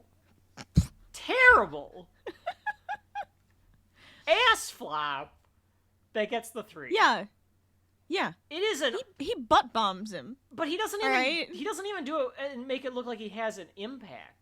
Like Rikishi and Yokozuna and them make it look like it has an impact. Oh yeah. No, this guy just does a squat over this man.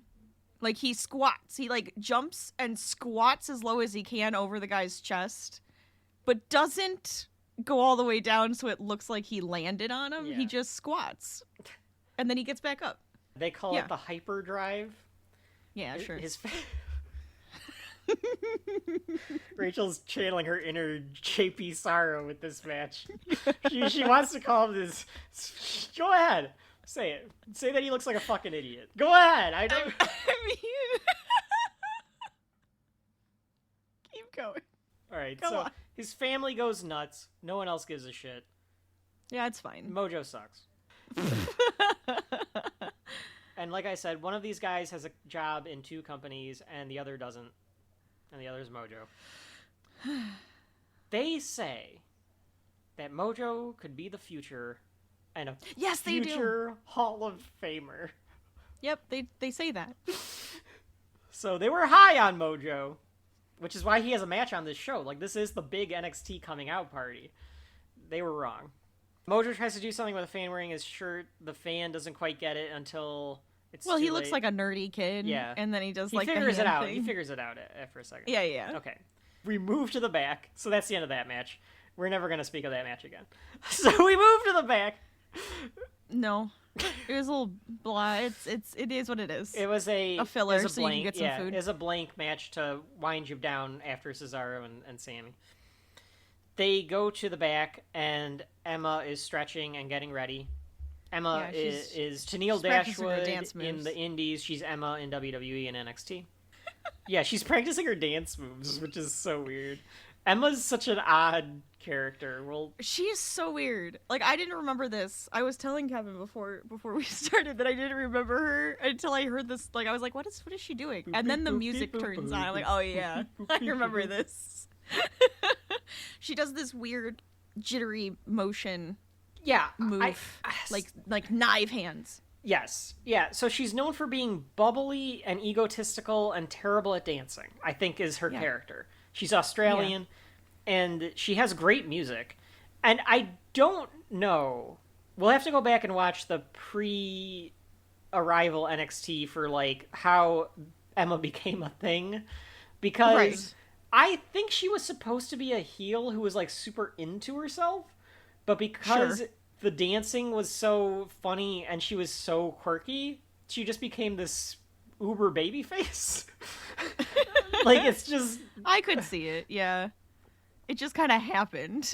But, like, how did she just start dancing like that? Like, did she don't... Was she like, I don't know what to do with my hands, so she just started doing it, and then she's like, maybe I should stop with that, and she's like, but wait, no, everybody's getting hyped over it, I'm just gonna keep going? Like, I don't know. I really don't know.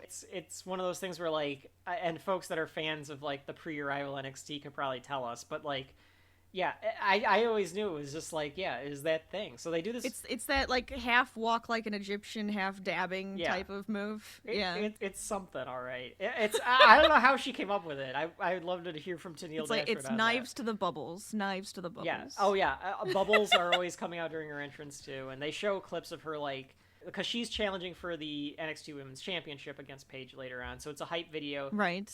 They do a good job of that throughout the show, of doing promo videos for their featured players, which I guess included Mojo for some reason, but for, like, the challengers and the champions. Well, because I think it's for each match.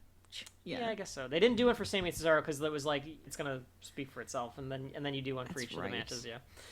Is she awkward or graceful? She'd like to think she's graceful, and she's starting the evolution. Yes, the evolution. That's right. Yeah. They plug Full Sail University, which, I mean, I guess they have to because, like, they're hosting you, and you're trying to, you know. Right. Well, yeah, it's just marketing. A video package for the Ascension, which are the NXT Tag Team Champions. To me, they seemed good at the time. They were supposed to be, like, this big, like, destruction machine type of tag team, where they were supposed to be, like, these big, like, type of guys. Yeah, the big monster dudes. Which works in NXT because the NXT wrestlers, for the most part, are small. Or at least regular-sized human beings compared to your average everyday wrestlers. So these guys look big. But when they went to Raw and SmackDown, they didn't look that much more imposing than a lot of the other wrestlers. So didn't quite work. And, it makes sense. And they're not that good either. In my opinion, they're not great. I mean, Rachel, how would you describe Victor and Connor of the Ascension? Gym bros. Oh, really? Interesting. Because, like, I can't tell if they're, like, supposed to be, like, the end is coming. Like, Road Warrior types? I guess. Road Warrior, maybe. But I feel like they come off more as, like, gym bros because of, like, they're like, the entire time and stuff. I'll give you that. I can give I don't know. They were a little bit harder for me. They're harder for me to describe. Yeah. But yeah, I think they are trying to come up as, like, the end is near and they're, like, gonna be the end for you type of thing. They kind of want to be like the Four Horsemen, but two. Not the wrestling Four Horsemen, but the literal Four Horsemen. No, yeah. So out they come. They have a pretty spazzy entrance. Oh, they do, like, chainmail and stuff too. I don't know what they're going for. Medieval That's part of the problem too, is that you can't figure out what they're going for. They've got, like, hieroglyphics on their outfits and stuff. Right. Yeah, like Egyptian hieroglyphics. Okay. I don't know what they're going for. I don't know. They have a spazzy entrance. There's a strobe light, and then I think all they do is they stand up from the ground, but it looks like they're like rising from the ground or, like, from below the ground. It's a good entrance. The one thing Triple H for sure does well is he knows how to present, like, as an entrance for everybody. Oh, yeah. He knows what the timing is supposed to be in the entrance. There's even a point, I can't remember if it was like a NXT behind the scenes vignette or like a WrestleMania or something, but, like, he plans it out with all of them. Like, when we get to Finn, him and Finn, like, planned it out, like, by the second, what he's supposed to do during his entrance and stuff like that. Like, that's very important to Triple H, is the entrances. And you get that with every single one of these wrestlers. Right. Well, I'm thinking now, with, like, the way that they're presented and the outfits and things, are they, like, the bodyguards of gods type of deal? Is that what they're going for? The bodyguards of God. Yeah, so, like, they're rising because they're being called on. You know, I got fight. I got another idea for you, baby. I don't know. I'm just like the Pharaoh's bodyguards is, like, what I'm thinking. Yeah, all right, I'll give you that. I mean, it's something. I mean, it's the Ascension, so yeah, you're right. It's like they're ascending. I don't know. Yeah, I don't know. Look, I'm trying. I'm going with it. Connor, I think, the one with the bigger guy. Okay. You know how every wrestler has, like, like a sound when they punch. Like mine would be like, Yes. like everybody has a different sound when they punch. Okay. His is cha, ya, ya. So the NXT crowd is obsessed with chanting ya during the Ascension matches. That makes sense. That makes sense. The NXT crowd is obnoxious during this match. This is one of those matches where they're obnoxious. They're just being snarky at this point. Yeah, so they've got all the chainmail on the craziness. The challengers end up being a surprise. The challengers turn out to be too cool. Rachel's favorites. Scotty Too Hottie and Grandmaster Well, only because I Sexay. like the worm, okay?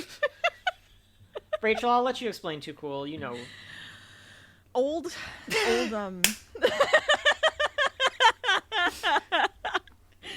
tag team. Too Cool. Scotty Too Hottie. And Grandmaster Sexy? Yep.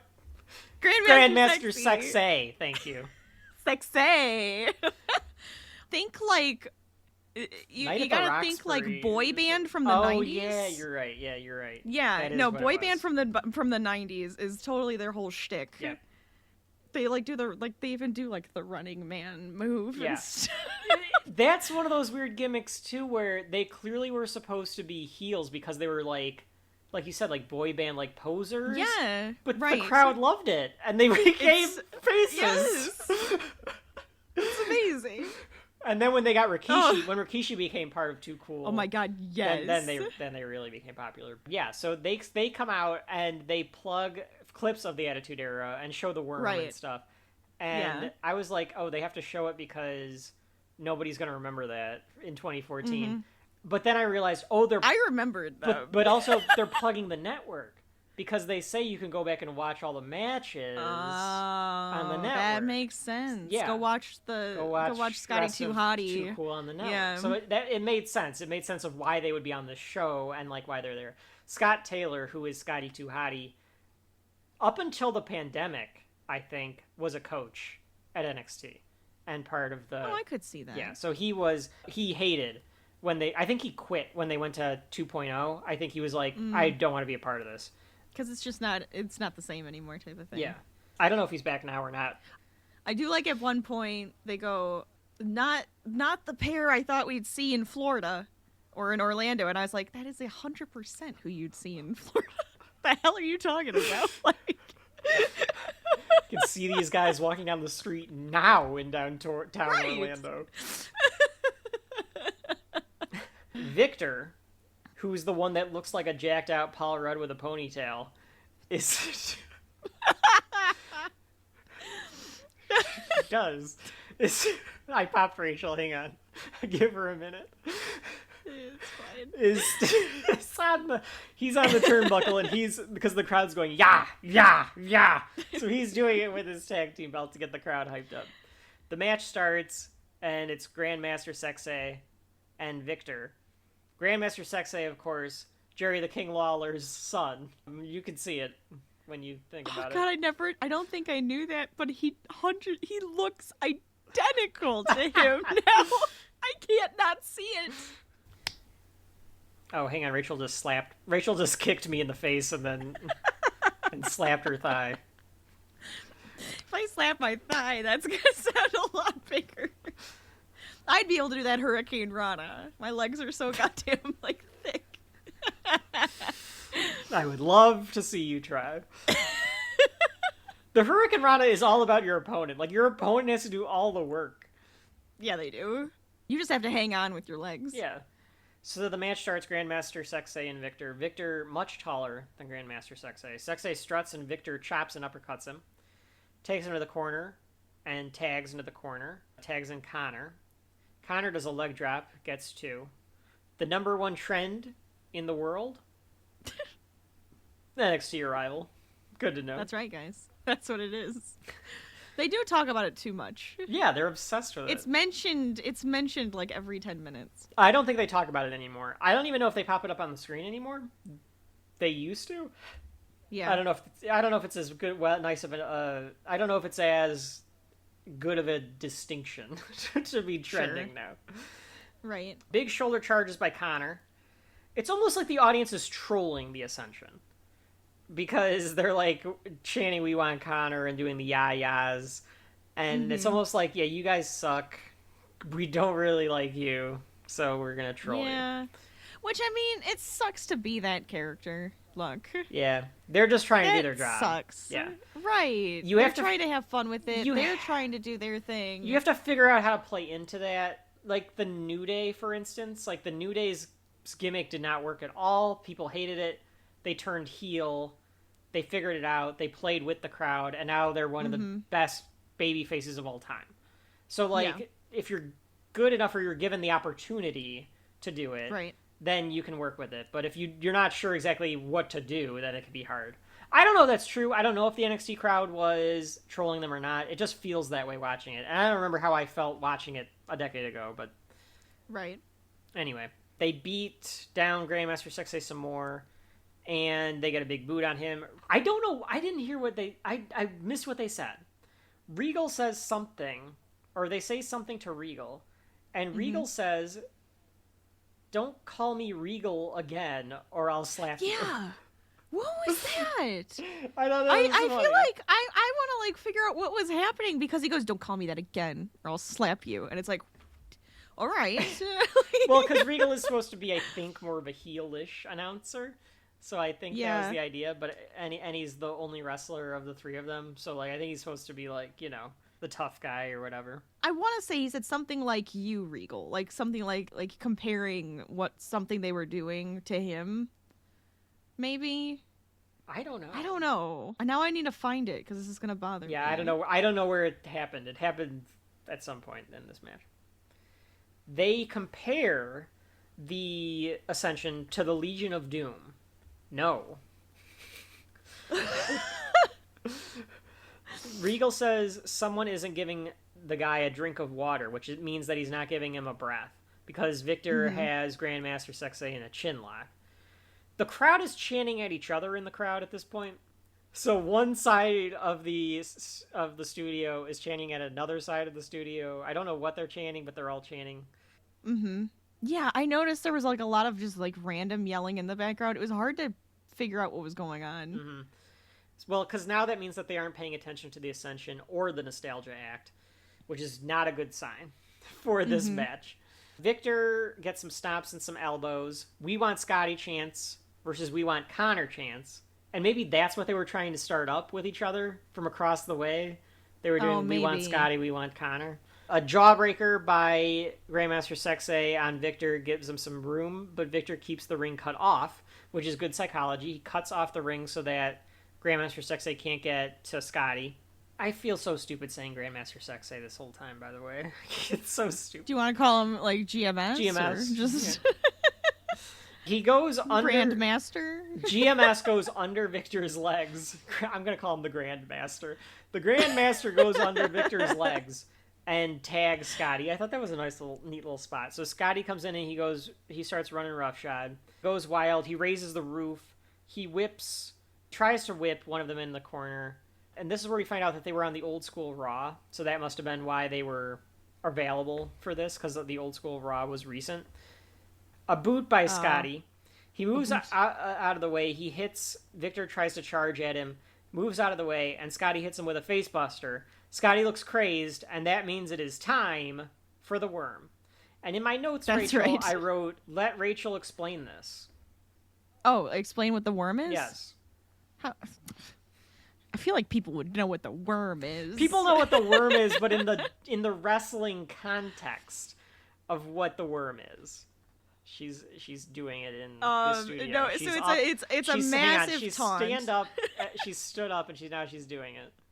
It's a massive taunt where you like get it started, or you're trying to get everybody hyped up, and you do like the literal worm where you're like going down onto the ring and you do it multiple times and then which it's like slamming your body down, but you're doing it to a point where you're not supposed to like actually hit down. I think you're everybody just like lift yourself back up. Look, if you told me to describe it, That is the As the worm. wrestling move, though, he stomps on his feet, and as he stomps on his feet, the crowd goes, W. This O-R-M. wrestling is fucking stupid. So he goes WORM as he taps on his feet. And then he does the worm. Then he does the worm. Then he does this shimmy with his hands. Yeah, you do the hand shimmy. And as he does the hand shimmy, the crowd goes, ooh, ooh, ooh, ooh. Yes. And then he just chops him with his hand. It's the most Yes. anticlimactic move in the history of professional wrestling. But Scotty 2 Hottie made a living doing this. See, like in the video game, I would have my character do the worm. Whenever you Typically, got when in the person trouble. was down, Yeah. I would do the worm. Calm down, all right? The guy would be on the ground. I would do the worm, usually to get my finisher up. But That's I would right. also do like a elbow or something down on the ground instead. This guy just chops him. I at least would do something. I think you were able to do that, yeah, because the worm was the taunt, and then you were able to do. Forever. But if you pulled it off, it would boost your finisher up. Significantly. Yes. One day we'll play the game. Yes, of course. God, wrestling. The worm. So actually, I do like that they subvert your expectations here. So Scotty goes for the worm. He does the full worm. He does the whoosh, whoosh, whoosh. But because the move takes forever, Victor has already recovered. He grabs Scotty by the pants, throws him into the ropes, goes and punches Grandmaster Sexay, and then him and Connor give him. Well, first Victor does a really good clothesline to Scotty and just nails him down. I liked that.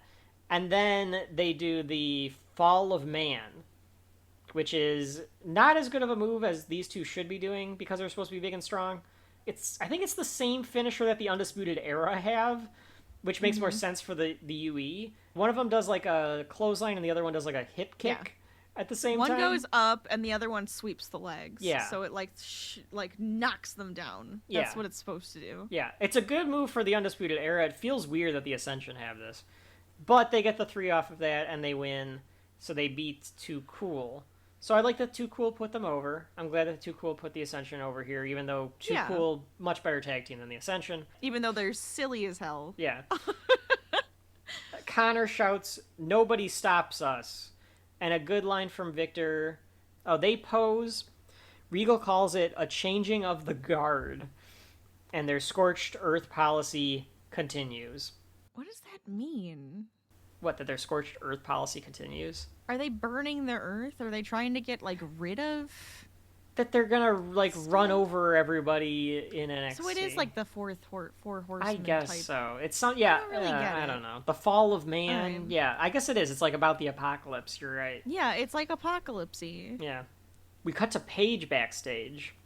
Yeah. Talk about looking babyface or looking like a baby. I mean, She looks like a baby. She looks but she's arrogant as fuck. so young. She's putting her jacket on, and up next is the women's titles match. So we get a video package for Paige this time. Her gimmick is the anti-diva. Yeah. So we have to talk about women's wrestling a little bit, I think, to go put for all it. of It's this in fine. context here. Okay. The history of women's wrestling. I'm not gonna We're do the whole talk thing. about that on length now So- for the next 5 hours. All right. Here's my yes. Well, I'll set up a master class where everybody can pay for the history of women's wrestling, narrated by Kevin. So Honestly, could be very interesting. I would probably sign up for that class if it was like in the aughts. WWE had some very, very good women's wrestlers. Trish Stratus, Lita, Molly Holly, Victoria. They put on good matches. They could do some good shit, especially Trish. Trish is one of the best women's wrestlers ever.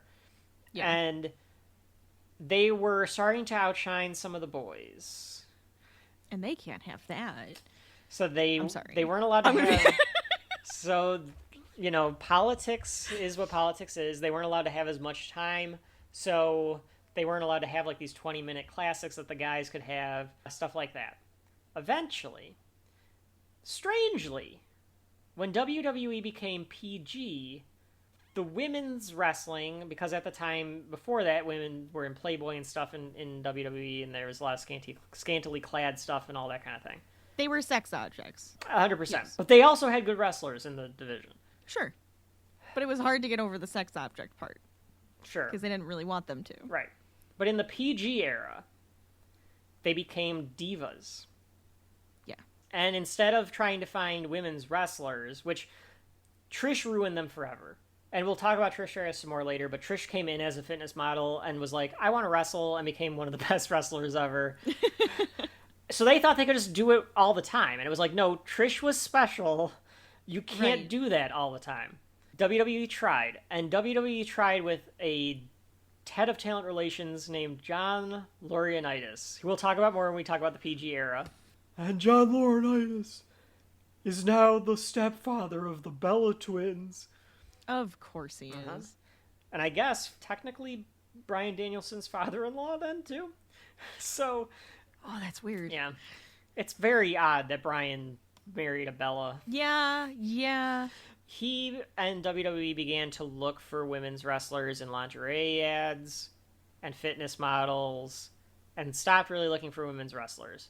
And women's wrestling in WWE, quite frankly, became garbage. And it's no fault to the wrestlers. No. But it was terrible. And it was considered the bathroom break. It really was. It really was. It was just kind of sad because they just weren't as athletic, and I don't think as into the actual. They really didn't want to wrestle. Yeah, they didn't feel like they were there to really do that, all that kind of thing. It's probably a shame because I think there was a lot of wasted talent in that period of time. TNA, at this same period of time, had an excellent women's division. It was like one of the best things that TNA had going for it. The Knockouts was what their women were called instead of divas. And people to this day talk about the Knockouts It's a better division. name. Yeah, it's a way that. better name. Because it feels like a play on words. I like that. Yeah, Absolutely. That's fun. So when they were coming up with NXT, they still had the term divas, but instead of getting models exclusively, I'm sure there were still some models in the pipeline through NXT. Oh, sure. But they got people that wanted to wrestle because they were getting, and we talked about this a little bit in the intro to pro wrestling and the Royal Rumble episode. Wrestling at this time, the younger folks, the folks that were like my age or a little old, a little younger, or in your age, are kind of nerdy. Yes, because they kind of grew up. It's weird, but they're kind of nerdy. Yeah, they kind of grew up liking wrestling, but they were athletic enough to be in shape to become wrestlers. So you had these people, in particular AJ Lee, that came along that was a total fucking nerd. And she was good at wrestling, and she started changing the game on Raw and SmackDown. And they started changing what NXT could be with the wrestling. And she really was the first to revolutionize what the wrestling was for WWE. And then Paige and Emma come along, and they kind of climb on top of that. Yep. My theory, Rachel, is thus. Uh-oh. Okay. So one is that Stephanie McMahon hoped to be in charge of WWE one day. Of course. Not gonna happen now. Because Vince sold the company. Must have been a huge disappointment. I'm sure. When that came out. Especially for Stephanie, because I feel like Stephanie is a caricature of somebody from Succession or Righteous Gemstones, where she's just waiting to take over that company. Oh yeah, she's sitting there with her goblet of wine, waiting. Yeah, she is Cersei. In the shadows. She is absolutely she's Cersei. I'm glad you knew that's what I was going for. But yes. And yes, that definitely makes Triple H Jaime Lannister, and I guess that makes Shane McMahon Tyrion. Wow, wait, that works way too well. Yeah. Huh. Triple H, folks at home, Triple H is not actually a McMahon. Actually a McMahon. Everyone just makes fun of the fact that Vince clearly wanted Triple H to be his son. So he was just like, why don't you marry Stephanie on screen? And then it happened in real life. Yep. So Triple H and Stephanie, ironically, I find this would have been interesting. You could have done a good story with this 20 or maybe not even 20 years from now. I think they're both in their teens. Shane had 3 sons. Stephanie and Triple H have 3 daughters. That's fun. So you could have done a story where the next generation was the 3 boys versus the 3 girls. Oh, that would have been interesting. Um, Well, because it's his actual daughter had daughters, and his actual son had sons. Yes. So, and the son might be like almost 20 years old now, the oldest son. Oh my God, they're old. Yeah, they're old. When did that happen? I know. It's God damn it. But I have a feeling that Triple H said, there's no way in hell, if any of my daughters want to wrestle, that they're going to be divas. Divas. Oh, okay. I could see that. So we're gonna make, because he was in the generation where the women were having sex in the ring and stuff. Yeah. So I could definitely see him like going, I don't want them to end up like that. So I think that could be a reason why the women's wrestling becomes what it does in NXT. I don't know. Plus, maybe Stephanie, it was just like, can we get over that? Well, and she is so much on? of, like, she's so much about the brand is Stephanie's thing. So I wouldn't be surprised if that's part of it too. Mm-hmm. So, like, Paige's thing is supposed to be that she's the anti-diva. So she's not blonde, she's not tan, she's not a model, even though she's... Look at her, folks. Look at Saraya Knight and try to say that she's not, like, hot. Like, come on, get the fuck out of here. She's got an athletic build, so of course she's gonna be, like, attractive. But she's got the black hair. She is, like, porcelain white. She's got the thick-ass black makeup on. She doesn't, like, try to dress up and put on, like, all of the sparkles and glamour and stuff. No. And she's from a wrestling family... Fighting with My Family is the name of the movie that they made about her, and yeah, I haven't seen that. She's been... I want to watch that. So, like, her family were, like, true, like, carny wrestling, like, indie wrestling promotions in England and stuff. So she's going to be the leader of, like, the next generation for women's wrestling, is the idea. I feel like a little bit of her... Saraya is in AEW now, so I think she's getting a little bit more credit of being, like, the stalwart of the new generation of women's wrestling. But I think that her and Emma have lost a little bit of, like, what made women's wrestling in NXT, because it all goes to the 4 horsewomen. Yeah. Pretty much. Which we'll get to them. Because, right. And Rachel can attest, here in the studio, I've got 3 of the 4 of them in Funko Pop form. Yes. I have 2 of the 4 of them in figure form. They're some of my favorites. They're fantastic. I love... The women's wrestling in NXT is probably the best thing in NXT. Like, it's great. It's really exciting and interesting and fun. It became the you're not going to take a break during this match. No, you have they're to the stay. highlight. This is the highlight match that you're going to go watch. One of the Stone Cold Steve Austin's favorite matches of all time, and mine, and I will cry when we do it, is Bayley versus Sasha at TakeOver Brooklyn. Yeah. Some of these matches, man, are fantastic. I love when Stone Cold did a podcast where I think he did like a commentary over it, maybe with Sasha or something, or Bayley. I think it was with Bayley. He loves that match. It's hilarious. So anyway, a little bit of recap for women's wrestling so you understand the context of what we're going into now with Paige and Emma. So we come back from commercial, and at ringside is the Flairs. The Queen has arrived to NXT with Charlotte. You want to talk about divas? Okay. The Flairs. All right. Well, yes, is just that's a bunch true, of divas. But come on, they're the Flairs. They're the Flairs. Well, I know that's my joke. Like, yeah, definitely. Well, Ric Flair is the biggest diva. All right, 100%. Yes. But I mean, Ric Flair the character, Ric Flair the guy is a strange cat.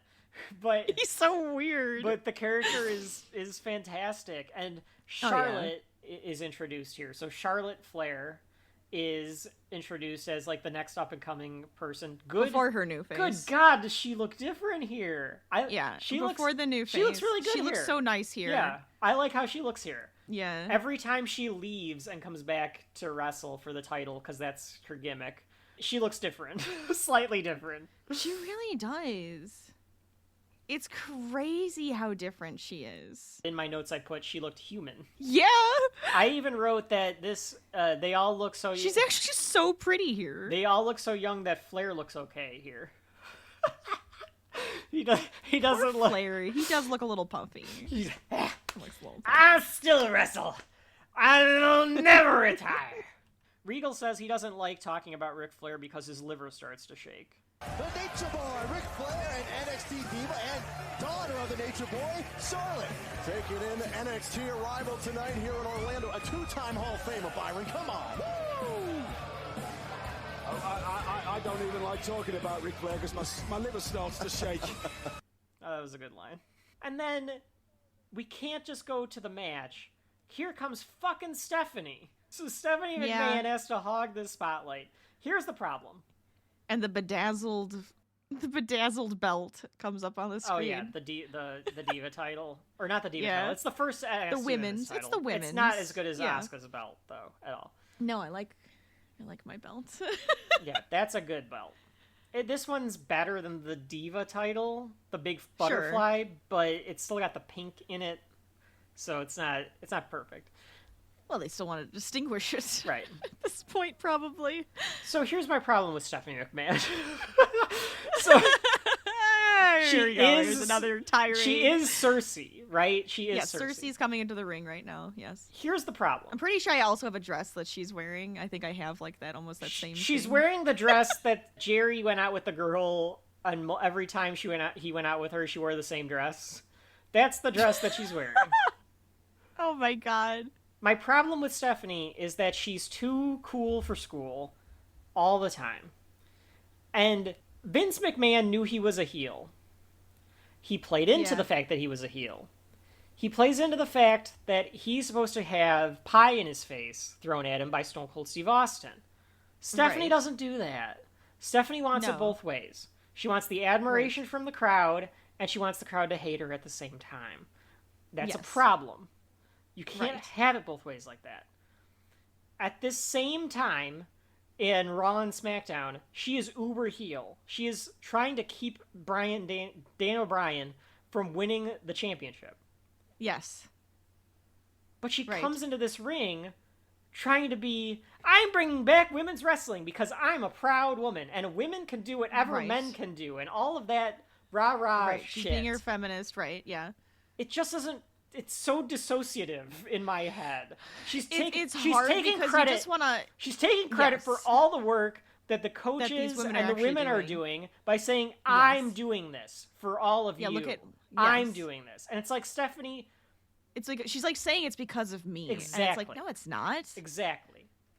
Yes. Thank you. Thank you for understanding that, because I was like, I don't know how my rant against Stephanie is going to come off. But she takes credit for everything. That's just what she does. Oh, she always does. That's 100%. Yeah. And Trips might do that too, but at least I feel like he might be willing to say Dusty and Regal and all the coaches and Sean and all of them had to help me with this, and he takes too much credit too. But like I said, between the two of them, their egos are so goddamn big. Oh, good lord. That they act like NXT wouldn't, and I get it, it wouldn't exist if Vince didn't say, fine, Paul, go have this. But, oh, God, Stephanie McMahon. Anyway. Drink your water. The crowd chants, you still got it.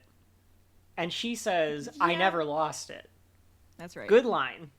It is Very a good line. line stuff. I will give you that. Ladies and gentlemen, I never lost it. She does have some good lines. She's a Sometimes great she performer. does good stuff. Oh, yeah. Stephanie, when It's she was just in her that she's 20s, was a great performer. She still is a great performer. It's just that she wants to have her cake and eat it too. Right. That's my problem with Stephanie. Yeah, well, look at her dad, okay? Now remember who her dad is. Yes, she takes after her Now dad. you understand. Yes, I know. Okay. Also, she's gigantic. I didn't remember how big she was until the other wrestler comes out, and you're just like, oh. I forgot how athletic and gigantic Stephanie is until Emma comes into the ring. Yeah, she's big. She's tall. She's big. Yeah. Well, 'cause I want my wife to be as big as me.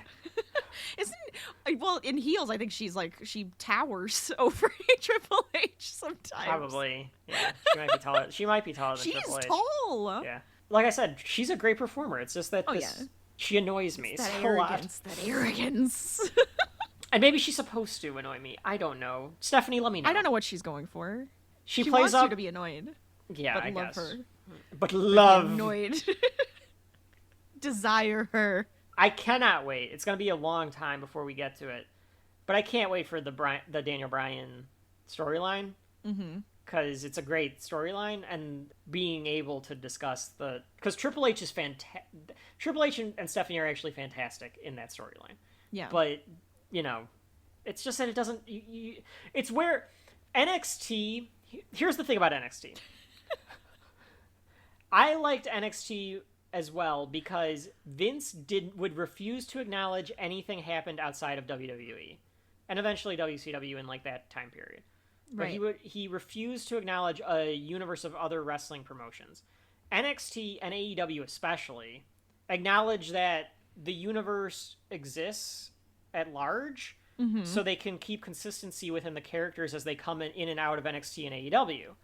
Right. So it feels like when you're watching NXT that Stephanie's character from Raw should come to NXT.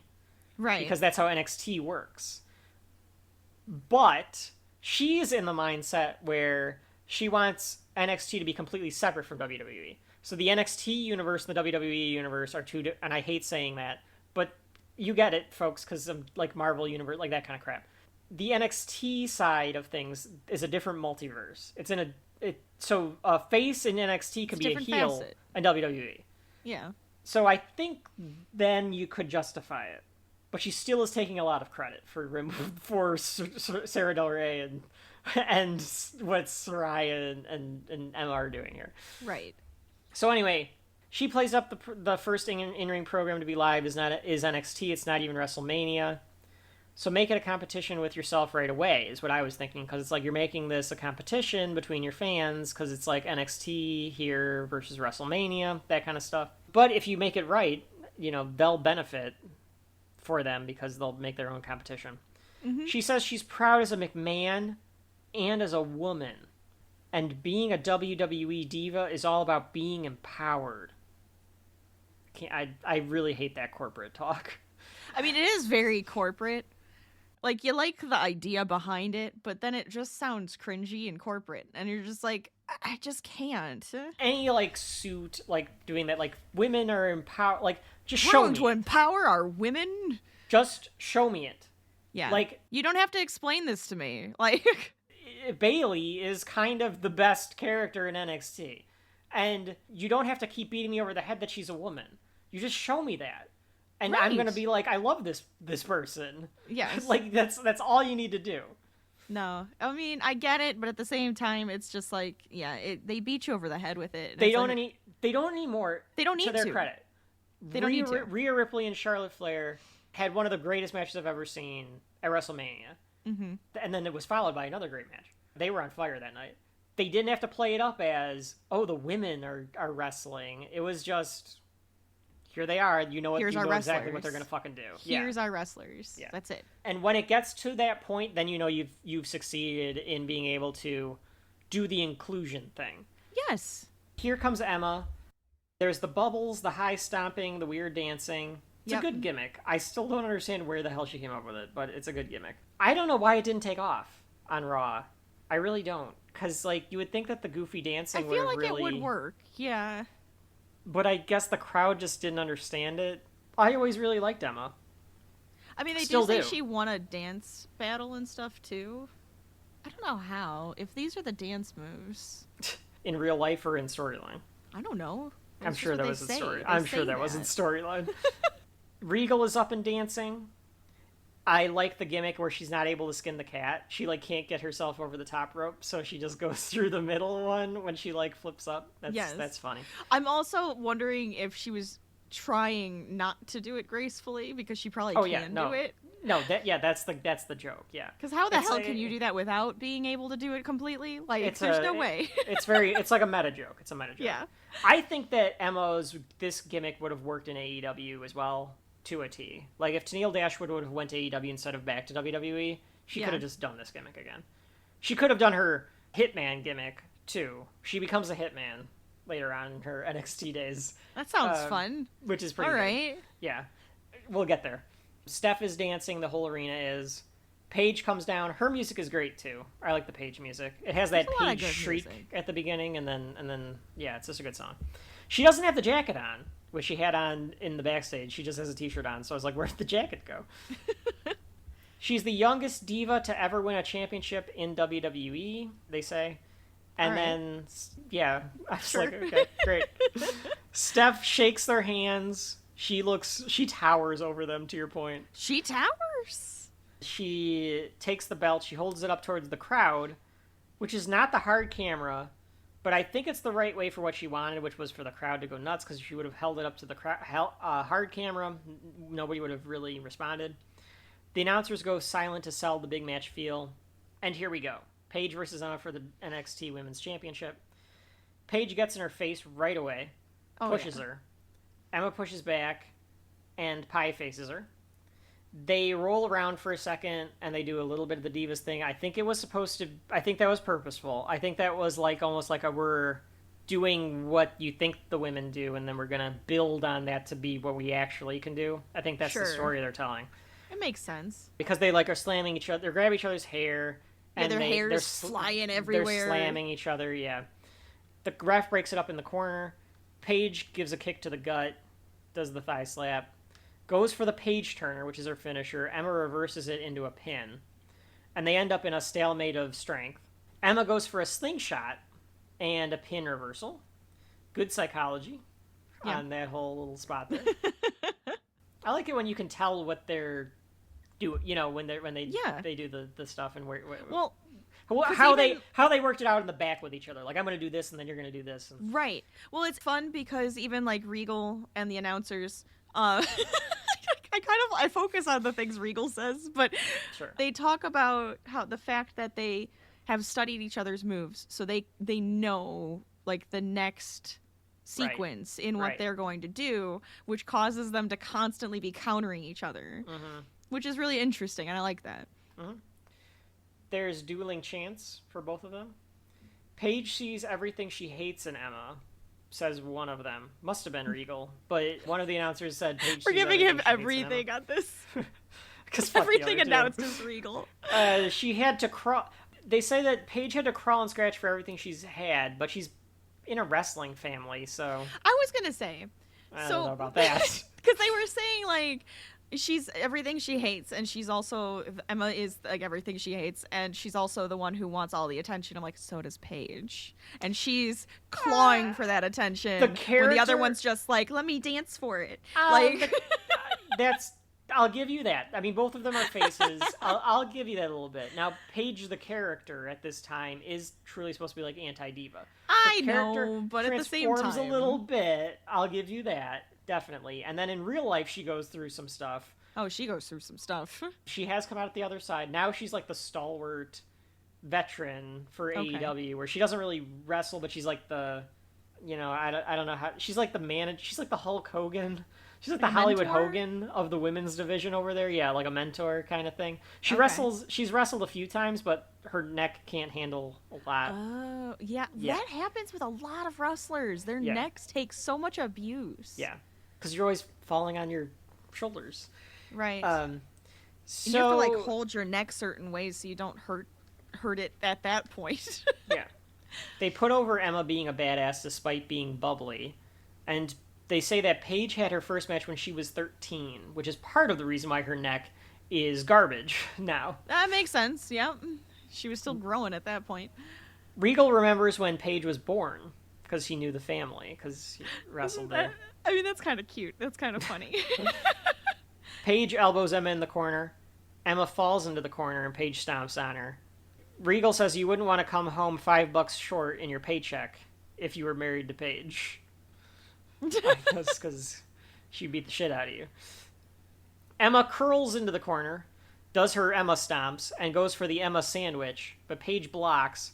Emma goes for the slingshot, and this time she gets it. But she can't get the Emma lock on, and Paige fights it off. Right. Paige hangs Emma on the ropes and gives the big knees. This is one of, like, I think your favorite moves, Rachel, because it's like you do the repeated knees to somebody. Yeah. Oh, yeah. You gotta go those knees up. They do the bouncy camera, though, so I could barely fucking see what was going on. Paige gets tripped by Emma, and then Paige looks in pain, and Emma gets a 1 on that one only. Just a 1. Emma ends up getting Paige. I can't remember how she ends up getting her caught in this. Oh, so she runs at her while she's hanging at the turnbuckle. Yeah, and she Paige gets out of the way. She gets out of the way, she misses, and then Emma gets her in the dilemma, which is just a tarantula, where she's like got her like hooked into the ropes. It's crazy though. Like she's doing a handstand, holding on to Paige's arms with her legs, and then she pulls her legs up with her arms, and they're just like hanging on the ropes like that. It's kind of crazy. It's a great move. You're only allowed to have it on for less than 5 seconds though, because otherwise. Well, yeah, because you're hanging on the ropes. You're on the ropes, yeah. Now she gets the Emma sandwich, which is just her running and doing like a crossbody to like a, what would you call it? Like a body just slam. Like a body slam. Yeah, just just a body pressing slam. your body into her. Yeah. Yeah. That gets a 2. Regal has been married 17 times, he says. Why can't he get Why can't he get a lovely woman like this? I love this line. It reminded me of the King. He said, "I had a lot of problems back then. I was addicted to wedding cake." What I will ask at this point is, I've been married 17 times, right? Why can't I get a lovely young lady like this instead of the old bags that I end up with? There's a reason you've been married 17 times. I know, like, well, you've heard about my problems in the past because I'm addicted to wedding cake. Yeah, I loved that. I laughed when he said that. But she was addicted to pills at one point in his life, so I was like, that's his wedding cake. That's a funny joke, yeah. He took a jab at himself. Yeah. Emma, with the arms locked, gets Paige in a submission hold. Part of her gimmick is that she's a submission specialist, so she has a lot of different submissions that she can do. Paige fights out, or tries to, but Emma gets her back into it, a sitting stretch with the arms, in a seated position, so it's a dominant position, because if you can get the wrestler to sit, you can't, like, you're just kind of kicking your legs at that point. Like, it's hard to get a vertical base, or hard to get a base if you're just in a sitting position. So she's really got her in a dominant position. I thought it's great because in NXT, Emma is a submission specialist, but at the same time, I believe on Raw and SmackDown, she's just fun, bubbly Emma doing nothing. So she gets to be kind of a killer here. Goes on her back and presses Paige up at this point. So now Emma's got her up in the air, being stretched out. Emma has to watch it, though, because if her shoulders go down for 3, then she would lose. So she's got to kind of keep... Not all the leverage that she wants to get. She's like keeping her shoulders up. She's hunching in. That core is at work right now. Let's go. Paige tries to counter, and while Paige is trying to like pull herself off, Emma gets the idea of just letting go. And because she just lets go, God, it's great. Because Paige was like trying to push so hard, she just face plants right into the ground. It slams. It's good. It was a good idea. Emma tosses Paige into the corner. She's working heel a bit here. Of the two of them, Emma's doing the heel. This is a heel move. Work. Yeah. Literally using your heel and pushing into the neck of the character. All right. No, but seriously, that is what a heel does. They like, do dirty moves in the corner. But like doing the moves in the corner, like being on top, doing that felt more like she was working more like the heel side of things. Emma goes for a pin and gets... Pages, like she's taking a page out of... No, that's horrible. I wanted to say she's taking like a move from what if you're gonna Paige say that, I was gonna say that. I didn't mean to. It was she's taking a page out of Paige, baby. Books. She's taking a page from Paige, Daddy. Emma goes for a pin and gets 2. Paige hits a punch on Emma. She does the Paige scream, which she just kind of like throws her head back and like yells really loud. I think she still does that as Saraya Knight. Emma on one side of the ropes, Paige is on the other. They go to the top rope, or they go to the other corner. Emma climbs the ropes, and Paige comes up too. Paige is going for a superplex. Emma fights back. She does a sunset flip off the top rope. She carries Paige for a second and then does a sit-down powerbomb that only gets 2. So the crowd goes nuts for this. Oh. This is what it's all about. NXT Women's Championship on the line. Whoa. Uh-oh, this is bad for Paige. Vulnerable position. Powerbomb. Powerbomb from Emma. Shoulders down. Paige kicked out. How did Paige kick out? Once again, Emma is showing us so much in this match that we have never seen before. Emma's been dominating Paige, which is something you just never see happen. Yeah. Because they're like, holy shit, we've never seen the women do this before. Watching it back, it's like, yeah, it's a women's championship match. That feels about it's right. a big move. Like, but you're putting yourself in the context of 2014. Yes. Holy shit, they just did a sunset flip out of the corner into a power bomb. Right. It's pretty great. And the announcers even say, like, I never would have expected that from a Divas match. It's like, fuck you, Todd and Byron. Take another look at this power bomb. Never thought I'd say that in a Divas Championship match. The crowd chants better than Batista to let you know what timeline we're in here, where we're at in the WWE timeline, because the crowd hates Blue-tista at this point. Boo-tista. Are you saying boo or Boo-tista? Which, again, we will get to that because it's one of our favorite storylines. I do love Batista. Oh, he was great. He was great. He even knew the crowd was going to turn on him and knew exactly how to play that. It was so perfect. I still love Batista. Still do. Yeah. Come on the show, Batista. He's so great. Oh, wouldn't that be fun? Should Batista be a new friend of the show? Like Dwayne's a friend of the show? I think Batista can be a friend of the show. Batista would actually be a friend of the show, though. I would love that. Regal puts over how great Emma's strategy has been because she's dominated the match. The crowd is a little obnoxious here with some of the chanting, I thought, too. Both women are down. Phillips says both women are down, or both divas are down, which I rolled my eyes at. It's jarring. They're really trying to They don't to say push that the anymore. diva stuff. Yeah. And I think even in NXT they don't say it eventually, and then WWE completely drops it by WrestleMania 32. But 2 more years before they dropped the Divas thing. It's weird. Shining Wizard, sort of, by Emma gets 2. Oh yeah, I wrote, they talk about how they've never seen this kind of action in a Divas match before, and I was like, man, how far they've come in a decade. The women are just expected to be just as good, and if they're not just as good or better than the men's match, people are fucking disappointed. Like, there's, like that's it. That's all it is. That's just it now. It's great. Emma shouts at Paige to give up. Paige slaps her back, a clothesline, a kick, and a Paige turner, which is not a great finishing move. I'm not thrilled with the Paige turner. It's like a Russian leg sweep almost, where you cause your opponent to be disoriented and get the wind knocked out of them because you're tripping them, kind of a thing. But that only gets 2. Paige can't believe it. This is awesome chance startup. So then Paige decides she needs to do something drastic. She puts her in a cloverleaf position. It's a submission hold with the legs. And gets her in what she would end up calling the Rampage. It's the first time she did it. Kind of nuts looking. Regal calls it a Scorpion Crosslock. It's a really good finisher. She's just got her... It is almost like she'd have full Scorpion, she'd have to be turned around, right? But like at the crosslock, a Scorpion part is where she picks her up, right? The crosslock is because she picked her up. Yeah, exactly. Yeah, because she doesn't have her completely flipped around. Right. See, Rachel knows all this stupid shit too, folks. Sometimes I do. Sometimes I do. So she lifts up Emma into the Rampage, the Scorpion Crosslock, and Emma can't do anything because how are you going to get out of this? She's totally like that. She just snapped her back. Yeah. So Paige retains, is still your NXT Women's Champion. Paige stands over Emma, pulls her up. Paige asks for a handshake. Emma does give her a hand, pulls her in, and they hug. Because, like we said, at the end of every NXT feud, damn well better hug. Which NXT plays into in 5 years. Yeah. So...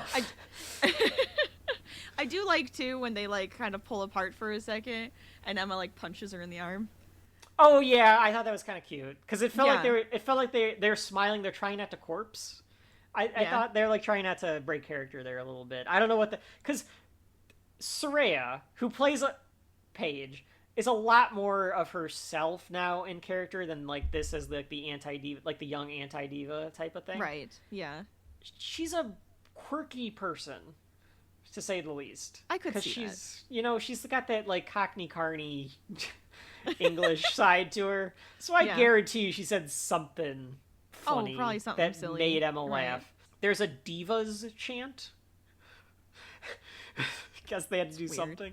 Eventually, I guess it's like that's like the like excited for the women's, right? So that's fine. I'll take it. Eventually, they chant women's wrestling. It might be during the Four Horsewomen Fatal 4-Way that they just do a women's wrestling chant, which is corny as shit, but whatever. I'll give it to them.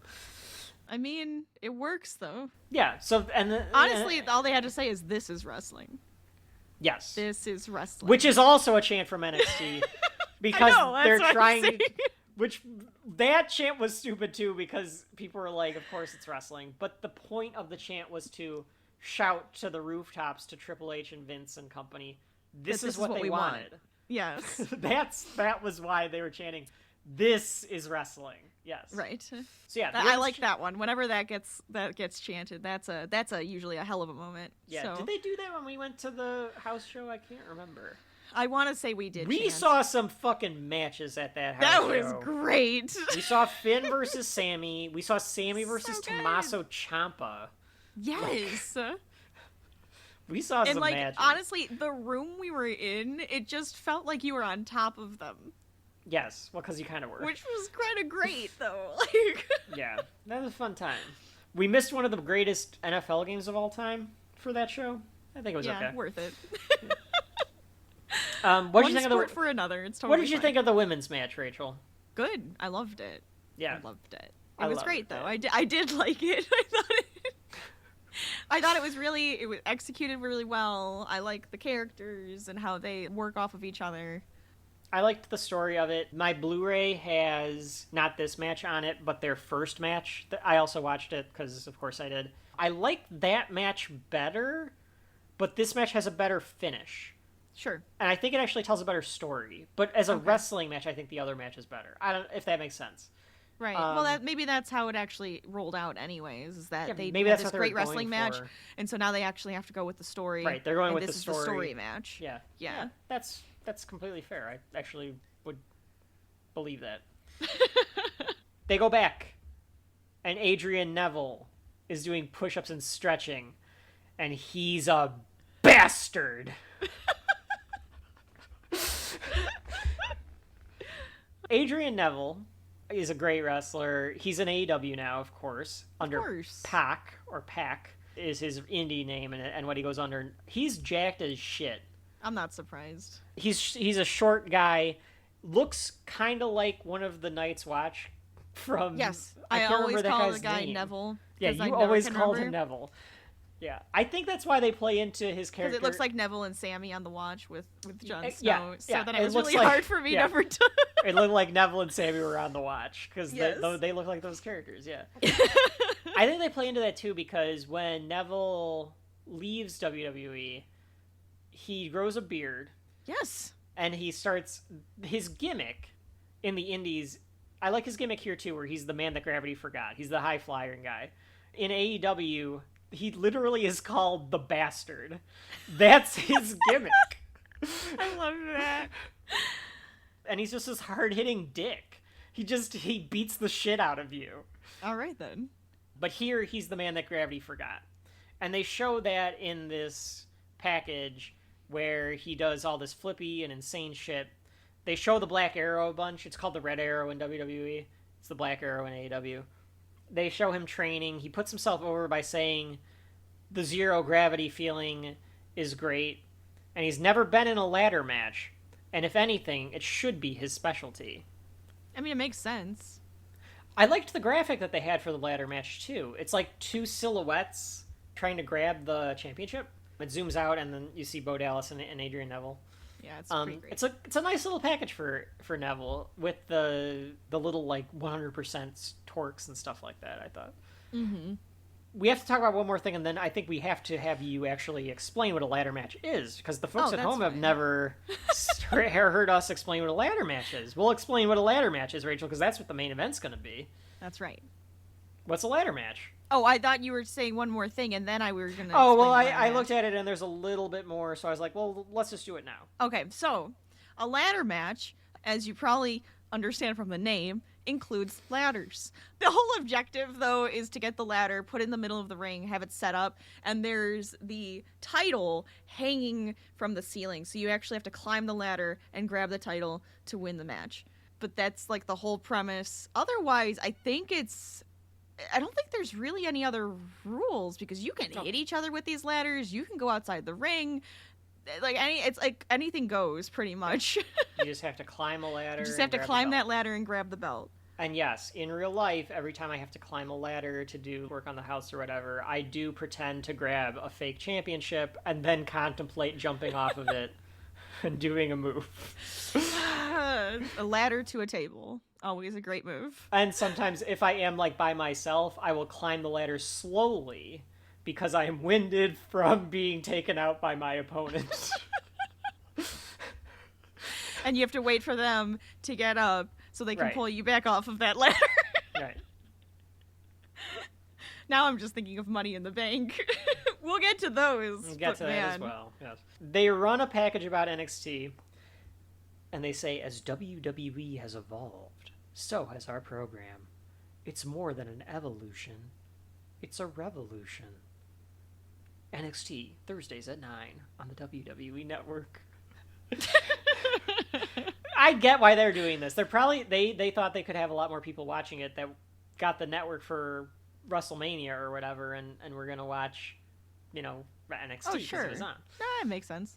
There's two of our favorites, Rachel. Pat Patterson and Dusty Rhodes, just sitting next to each other. Woo! These two... Oh, I should have done that for... Oh, yeah, you should have done that for Flair. I didn't do that for Flair. I did it for... That is not fair to Flair. I'm so sorry, Flair. Woo! There you go. I can't Just do for it, you. so I'm not going to try. They show Pat Patterson and Dusty Rhodes. These two guys have probably developed more wrestlers than we could possibly imagine, just between the two of them. Oh, yeah. Pat puts on Dusty's hat. I mean, we might make fun of him, but... Yeah, and they were both egomaniac it's all in good people, fun. But I mean, yeah. It's the same thing we say about all these people. They're fucking idiots and assholes, but they put together a ton of stuff that we like. Pat puts on Dusty's hat for a second and cheeses for the camera. Oh my god. What the hell's wrong with Xavier Woods here? He comes out to the Funkadactyl music. I think he's supposed to be like disco. Yeah, he's got the perm. He's coming out to the disco. Funky music. Yeah. He's got 2 degrees and a doctorate, they say, which he does. He's wearing sparkles in real life. He'll get there. Xavier Woods becomes one of the hottest things in professional wrestling, and one of the best wrestlers, one of the best babyface teams in the New Day. Yeah, that's ever been. Oh, yeah. And I like the New Day a lot. So yes, you are looking at a future Hall of Famer. That's in right. Xavier Woods. Here comes one of my favorites, Rachel. The music's wrong. It's not quite right yet. Why is it always wrong? Here comes Prince Pretty, Tyler Breeze. I love this gimmick. Tyler the male Breeze model ridiculous. gimmick. It's so Tyler. Good. Yeah, it's Tyler Breeze. He does not want to get hit in the face because that's his moneymaker. That's his moneymaker right there. Yeah, he's like doing like a selfie. That's so good though, because like that's when selfies were becoming a thing. Doing that kiss face, the duck face. Yeah, the Zoolander face. It's great. It's a really fun gimmick. I didn't realize what he's recording is on the screen. It's on the screen. Yeah, exactly. That's even better. Yeah, it's so great. It's a great gimmick. These two are probably playing video games in the back, and somebody said, "Hey, can you come out here? We want." They're like, "Oh yeah."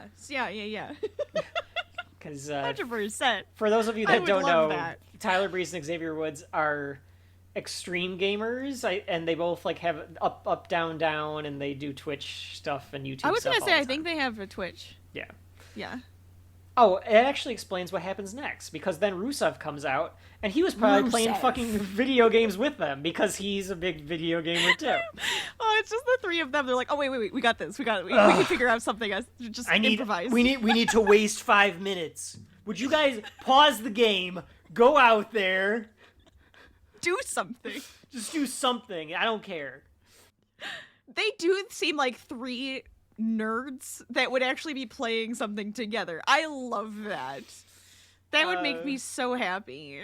Woods and Breeze are getting ready for their match. Tyler's doing his Breeze's gorgeous chants are starting. Before Breeze takes off his jacket, here comes Rusev with Lana. Rusev, who now in AEW is Miro.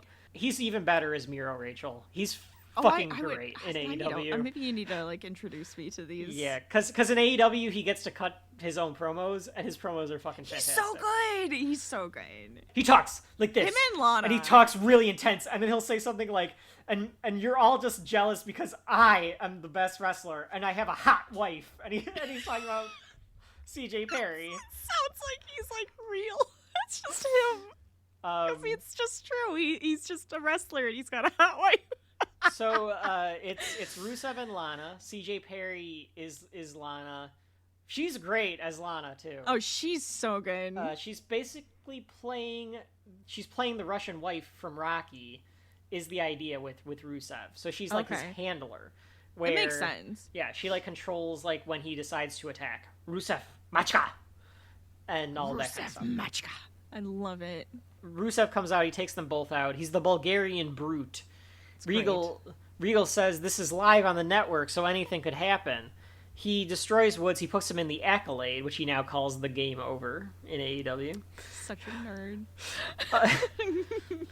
Regal puts him over. Lana says, "This is the next generation, the super athlete." And this is before he lost his first name, because Vince, for some reason, takes away people's names all the time. He's so weird. Alexander Rusev.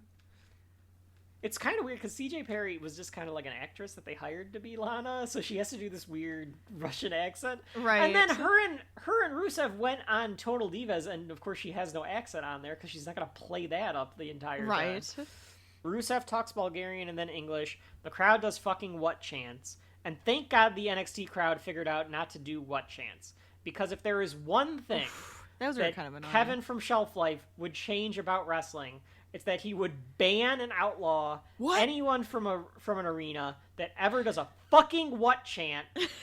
If Stone Cold Steve Austin is not in the ring, you are not allowed to do the what chants. I fucking hate them. And yes, there are ways to get around them and move around them. They were whatting Roman Reigns the other night, Rachel, and I was like, are you fucking serious?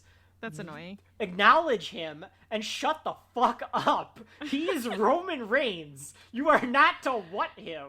Excuse you. Finally, they show Bo Dallas in the back. Sorry, I got a little intense there. It's okay. They show Rachel's favorite wrestler. She marks out for him every time she sees him. This is ridiculous. Bo Dallas is in the back stop getting doing this ready. to me. Don't you smear my name. What are you doing? I believe in Bo, all right? Leave me alone. I was a That's believer. Right. So how could you not be a believer? They do a video package for Bo Dallas. He asks for some water, and then he asks for a glass because he doesn't drink out of bottles. So in real life, Bo Dallas is the brother to Bray Wyatt. They're both the Rotundas. Right. Bo is the longest reigning NXT champion. I will try to explain his character because it is very weird. At some point, Triple H and company were very, very high on Bo Dallas's potential, so they gave him the NXT championship. Yes. The problem is that he is a very wrestler at a time where, like when it was becoming like a thing to be a very good wrestler in NXT. Right. The crowd at Full Sail turns on Bo Dallas. They were even to the point where they put Bo in one of the Rumbles. Might have been the 2013 or the 2014 Rumble. So. Probably the 2013 Rumble. The character is essentially, instead of fighting the crowd about Roman Reigns and John Cena, they just leaned into it super hard. Yeah. And trolled the crowd. It's great. So that's a good thing. He's a mix of John Cena at his absolute worst. He is the extreme version of John Cena. Yes. And Tim Tebow. 100%. Who, I remember that being the joke. Right. Yes. So for those of you that don't know who Tim Tebow was, you can look him up. He was this gee golly shucks quarter the straightest lace you have ever met. Yeah, to the point where it was like, is this for real? Quarterback in college football, and then he got drafted way too high in the NFL, and people were like, he's going to be the greatest because he's just so golly gee shucks. And so they're making fun of that. And it's perfect because the crowd hates Bo Dallas. Oh, yeah. And Bo is so good at playing this character. Yes. And just making the crowd hate him by being overly nice. Yes. And being... to where they're doing mean things to him. They're chanting him. But it's okay because he's a cheat and a hypocrite. Like, he takes shortcuts and pretends like he doesn't. He's a delusional heel. He's a great delusional heel. But like, I love the fact that the chant is "No More Bo," and they ask him like, "What do you think of No More Bo?" And he goes, "I love it because they want to get to know me. They want to get to know me better." No more Bo? Oh, I love it. They just want to get to know their champion a little better. Because it's not N-O, it's K-N-O-W. Yes. I love that. That's so great. So Bo Dallas and NXT understand to roll with it and figure out how to use that, and it's perfect there. And it's funny because of the fact that, like, because of how small the NXT arena is, I don't know if Bo Dallas was in front of Raw crowds, would he have taken off as the character that they wanted him to be? Right. Or would crowds have said, we don't care, and rejected him? It's the same, but Vince would never have allowed that to play. He would have said, I guess he sucks, and thrown him aside instead of playing into it. Yes. When we get to Roman's reign era, it'll be interesting because he only got... Yeah, Rachel was like, nicely done. Thank you. Sorry. I'm sorry. I didn't mean to derail you. Keep going. He only got to do that because of the pandemic. Because it was like, well, Vince, there are no crowds. Let me just run with this. Let me just do anything. And he finally got to be the character that he was meant to be. Should have been 5 years before that. Right. So I'm glad that they were able to do that with Bo.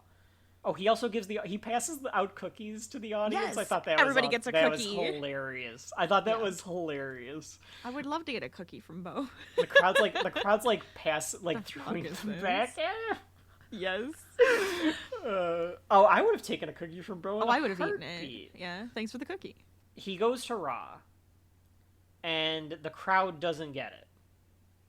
Right. And I think the problem is, you need to build him up and make the crowd understand what he is. And if you don't do that, the crowd's going to be like, it's too meta for a crowd to not understand the beginning part. So I think that was part of the problem with Bo. Well, I feel like that happens with a lot of characters, though, that just, like, jump from NXT to Raw. It's just, it doesn't stick a lot of the times because they don't know what the hell's going on. Mm-hmm. And that's a problem that WWE had with NXT, was that it just didn't have that same translation. I do kind of, and they gave him a run. He was like undefeated for a period of time, but I don't think he ever really amounted to be able to do much. He's married or lives with Liv Morgan now on some farm somewhere, so I'm not too don't feel too bad for Bo. Triple H at some point, I guess I should have said this during the beginning, but I wrote it down here because I went to my Blu-ray because this is on the Blu-ray. Triple H says people were talking about NXT and it actually let him and the wrestlers know that it was a thing. Like, this is where he got confirmation that it was like cool. Okay. To like NXT.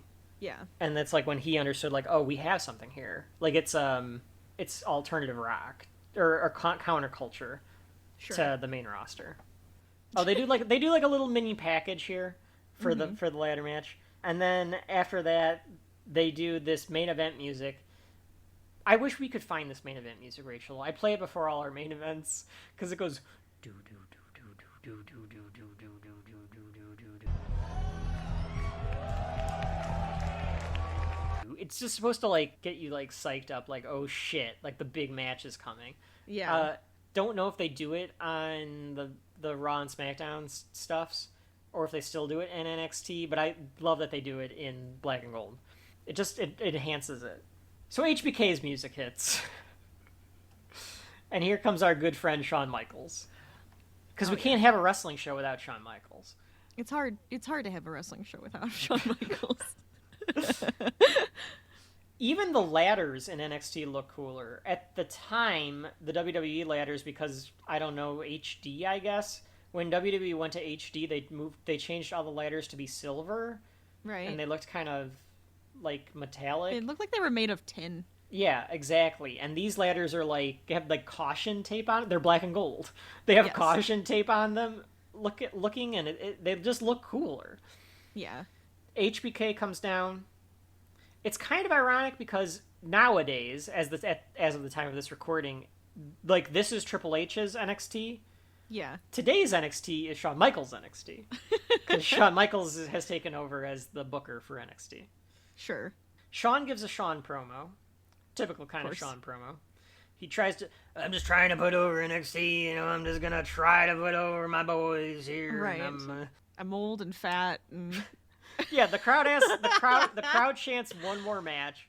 Yes. Shawn says he appreciates that. He gets asked that a lot. He thinks he's fat and out of shape and not adhering to a dress code, and who wants to change any of that? They chant HB Shizzle. I have no fucking clue what that's from. At some time during the Daniel Bryan storyline, he comes in and he must have said HB Shizzle. Yeah, it's like a joke or something, and it just, like, people ran with it. Yeah. So he says that they need to make a shirt out of it. Merchandising. Merchandising! I mean, we make fun of that, too, of the shirts that everything gets made. Of course. How did that get made? I've heard that somewhere. And the crowd does yes chants to wanting the HB Shizzle shirt. Mm-hmm. He says, stop it, you're throwing me off. Because he's really, like, talking to his crowd now instead of doing what he's supposed to. Yeah, because he's like, I've only got so much time. Like, he even's like, okay, hang on, I'm in a hurry. Because, like, somebody's like, come on, we've only got time. He tells the crowd to buy his Mr. WrestleMania Blu-ray because kids are expensive and he needs the money. Yeah, sure you do. He puts over the guys as an opportunity to step into greatness. He's proud to be here tonight, and clearly HBK, a big fan of Black and Gold NXT, because he would not have taken it over to do 2.0 or NXT White and Gold if he did not think it was pretty cool. And he shows up a lot in NXT because, of course, Triple H and Shawn Michaels, the best of buds. It's probably the godfather of one of the kids. He might probably, actually. I bet he is. Neville's music starts, and he goes under the ladder and gets his steam pyro, because that is the pyro that he gets. Oh, but he just gave himself, like, so much bad luck, Exactly. Well, in WWE, the faces always go under the ladder because they're daredevils, and the heels always go around the ladder because they're chicken shits. Todd says it is the largest audience Neville's ever competed in front of. And I was thinking, that cannot be right. Because he was, like, bigger on the indies before he came out here. So they're just trying to say that we got him first, which isn't probably true. Do you think he means in front of, like, because of the TV audience, too? Because of the network maybe. audience? That could be true. That's gotta be right. That's gotta be what he meant, I think. That would make more sense. Here comes Bo. With awesome music, Bo Leave. That's right. The longest reigning NXT champion ever. I think that record still stands. Folks at home, let me know if I'm forgetting somebody. Finn had a really long reign, but Bo might still be the longest reigning champion ever. He looks at the ladders with some anxiety, and he walks around the big ladder. He really does. He cheers for himself. He's essentially doing the Tim Tebow thing. As he kind of runs to I love how, like, overly hyped he gets and stuff like that. Oh, yeah. Too. It's a really good character. They stare each other down. HBK shakes both of their hands. So, they did do the thing. Like, and of course, Triple H called in everybody to help him out. So, like, Stephanie did the thing with the women. It probably would have made more sense to have, like, Trish do that. Yeah. It or really would have. or It even really like would have worked better. or even have Moolah or Mae Young show up, Oh sure. or one of the other like women from the past. But Stephanie's fine, and then and I get having HBK because like it's a ladder match and everything too. Right. Brandy introduces them with the cool lighting. So NXT, of course, doing something cool again. They turn off all the lights. They put on this like blue lighting. Yes. Or like kind of like bluish spotlight that makes it look like very like cool, a very cool color, like a temperature cool color. Right.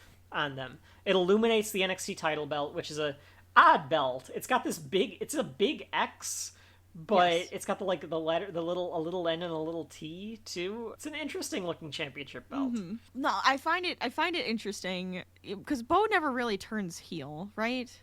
But you're saying that He's a has this, heel like... here. He is because Okay. he cheats. He takes shortcuts. He's a heel. Right. Yeah. It's just that blue lighting, and then with his face down and that giant grin. That's the point. He yeah. reminds me of like a insane person. Yeah, I think that's the point. Definitely a Bray Wyatt family member. Yeah, absolutely. Uncle Howdy, probably. Oh, Uncle Howdy. Yeah, I don't think you've watched any of the Uncle Howdy. I have not. The hell is that? People thought that Uncle Howdy was Bo Dallas. He had this guy in a mask and a top hat, and people were like, "It's probably Bo," because it needed to look like Bray.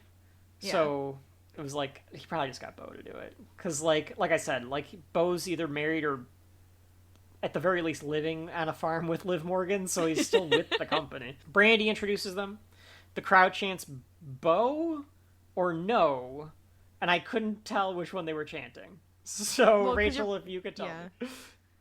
Are you you want me to- saying boo or boo earns? Are you saying Bo or boo? You know, I feel like it's one of those things. Oh, God. No, I'm saying it's one of those things where if you start thinking Bo, you hear Bo. If you start thinking no, you hear no. You hear no? Yeah. Yeah, I feel like it's one of those because I have a feeling both chants were happening. Probably. Because I guarantee you there is a hipster side of the crowd that has turned all the way back, and now we're fans of Bo because he's so good at being a goody two-shoe delusional heel. Yeah. Yeah. They go to the corners. The announcers wait till the bell rings, and here we go. Neither have been in this match, in a ladder match. Real question is, how do you prepare for a ladder match like this? Neville flips across the ring. He kicks Bo. He puts him down. He goes to the top. Bo rolls out of the ring. When Neville comes over to go after Bo, though, Bo trips Neville and punches and stomps him. Regal says he thinks Bo only acts the way he does to get under people's skin. Mm-hmm. That he knows what he's doing, and that he's doing it as a way to just kind of like get under the opponent's skin, get under the fan's skin, that kind of thing. And I think Byron disagrees and says, no, he wants to be a role model. And Regal's like, no, I truly think he is doing it on purpose because he thinks that gives him like a psychological advantage. Sure. At some point, there was a rumor that Vince and company thought that Bo was too flabby. And, like, I'm looking at him, I'm like, yeah, I guess next to Neville, but like... What the heck are they talking What about? are you talking about? Yeah, that doesn't make any sense. I disagree. Bo has Neville by the arm, and he's elbowing him in the face while keeping him in this arm lock. Pretty good moves. Very heelish here because it's very deliberate. The belt looks really high up. They do this, like, pan back where you see the whole ring, and it's like, man, that thing is, like... up there. Right. You need the tall ladder for that one. Bo hangs Neville on the ropes to get his foot caught in the ropes so that he can go get the ladder unimpeded. And as Bo goes out to get the ladder, Neville frees himself, and as Bo is putting it in the ring, Neville baseball slides into him and kind of kicks him back, and then he does a plancha over the top rope. Yep. It gets some good moves. Yeah, he starts punching on him and all this kind of stuff. Neville throws the ladder into the ring. Neville has his back turned. Bo then slams Neville into the steps. And Bo traps Neville's arm into the ring skirt. Ugh. And so, like, he can punch him with, like, his arm caught in the ring skirt. Right. I think you could get that out of there, but I guess if you got your arm caught under, like, one of the wires that's, like, on the skirt of the ring, maybe. Yeah. I don't know. Anytime I get like your arm caught in anything, I'm always like, I'm gonna break my arm. I'm gonna break it the second it gets caught in something, and you're just like, yeah. It's a weird phobia, but I understand what you're saying. Yes, I completely understand your point. Bo goes to go get another ladder. There's some dork at ringside trying to plug his podcast. So, folks at home, if you go to any of these shows, Shelf Life Podcast poster. Because if this jackass can do it, do it. it. Bo tries to go headfirst into Neville, but he moves, and the ladder slides into the ring. I always love when they're able to do these moves because they can, like, go full force with them. Yes. So he, like, just throws this ladder into the ring. Yes, like hard. Like if he would have missed, his face would have just been bloody. Yeah, he would have busted open his face. Broken nose. Bo goes for a DDT. Neville counters into a backdrop on the outside onto the ramp. Bo Dallas does this great selling where his eyes like bulge out like kind of like a wind got knocked out. Yeah, he does like a fish out of water. Is that what you were going for? Either way, it looks like he really hurts him. Neville's bulging like in the Total Recall. Arnold Schwarzenegger movie. Yes, the Arnold Schwarzenegger movie with the Total Recall with the eyes. That scene is so creepy to me when they're outside on Mars and. Is that one on the list? That one's got to be on the list, right? It has to be. Yeah. We could do a whole season of Arnold. It's the season of Arnold. The Arnold volume. Interesting. I like it. Neville sets a ladder up in the ring. Bo throws another one at him to knock him off. I liked that. Yes. That was fun because just throw the ladder at him. The crowd, because they're jackasses, because they're the NXT crowd, they're great and they're annoying at the same time. I love the NXT crowd and sometimes I hate the NXT crowd. They start chanting, "We want tables." It's like, fuck you guys. Yeah, it's a ladder We get match. it. It's just go with the ladders for now. Was that where you knew I was going to say that they were obnoxious? One of the times. Yeah. Do you remember any of the other ones? I don't. Okay. Bo pins Neville under the ladder and starts climbing. And then that's great. They do a spot here where Neville, using like his leg strength, pushes the ladder up and flips the ladder, and it throws Bo off. And then the ladder, I don't think this was supposed to happen, hits Bo on the way down. Right. Because, like, the ref even has to do that, like, you okay? To him on the outside. You all right? Neville... I always wonder what the safe word is. Like, yeah, I don't know. Yeah, that's a good question. I'm sure that there's wrestlers at home. Please let us know. There's got to be, like, common words, right? Like, I'm busted, I think, is when you get, bleeding the hard way. That would make sense. Yeah, but I don't know if, like, it actually hit you and you're like, give me a second.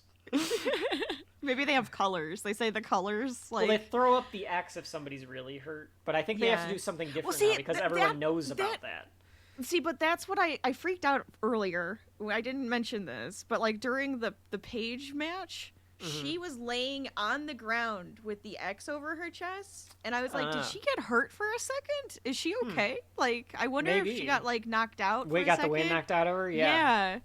Because she laid there for a few seconds. The ref was like talking to her, and she had the X over her chest. Oh, I missed that. Which, I mean, that's... you're didn't supposed last to. Like, for a it's long for the time. wrestlers and the refs to know that. So, yeah, maybe she got the wind knocked out of her. So it's just interesting. Well, glad that you caught that. Yeah. Neville climbs the ladder. Bo shoves him off, and then Neville falls into the ropes on that shove off. Both men are down. They play tug of war with the ladder. I thought this was good. And then, because Bo is smart, he runs forward instead of trying to pull, and it shoves Neville into the corner, and then the one end of the ladder goes into Neville's gut. Yes. I like that Bo is smart. I like that's a good... He's pretty clever. Yeah. A Pocahontas chant. Neville does a... No comment. no comment. Not touching that one. Someone's got a sign that says Pocahontas with Bo's face. What the hell does that mean? I don't know. It must have been an NXT. They're in Florida, folks. They're in Orlando, so...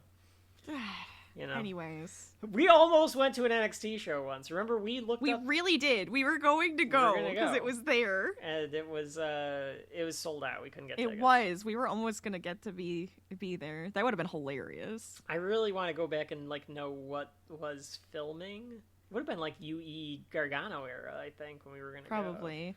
Neville does a sweet flip. So he's Bo's got his legs. He goes to do to pull him up to almost do a monkey flip kind of thing, or just kind of pull his legs off. But Neville is so springy that he just springs right to his feet. Then he uses the ladder to do a tornado DDT, which was kind of cool. Oh, and Bo does a great sell because he spikes his head into the ground. Right. Neville climbs the ladder. Bo tries to stop him. They fight again. Neville falls down. The ladder falls on him. So again, the ladder falls on somebody. I mean, I would expect a lot of actual ladder hitting you. You're going to be bruised the next day. Oh, yeah. They're swinging and doing this stuff for sure. Right. It's fake, of course, because it's fake. It's wrestling. It's really fake. But they still have to be pretty good with the ladders. You're still being athletic, and you're still getting hit with stuff sometimes, so... The ref had to check on him after that one. There's a guy I caught yawning in the crowd. Oh, jeez. It was a long night, I guess. Yeah, but, It would happen to me, too. Yeah, I'd be trying my best to, give them the support, but it's it's long. But it's not a great sign. But maybe it was just a long night. Bo starts clotheslining Neville into the corner. And then Bo goes for a bulldog. Neville counters and shoves Bo into the ladder in the corner. At this point, I said I think they're losing the crowd a little bit. The crowd's tired or not as into it as they want them to be. They're just not quite there. Neville starts to climb. Bo follows him, and they fight at the top. And then Bo slams him forward into the ladder a few times.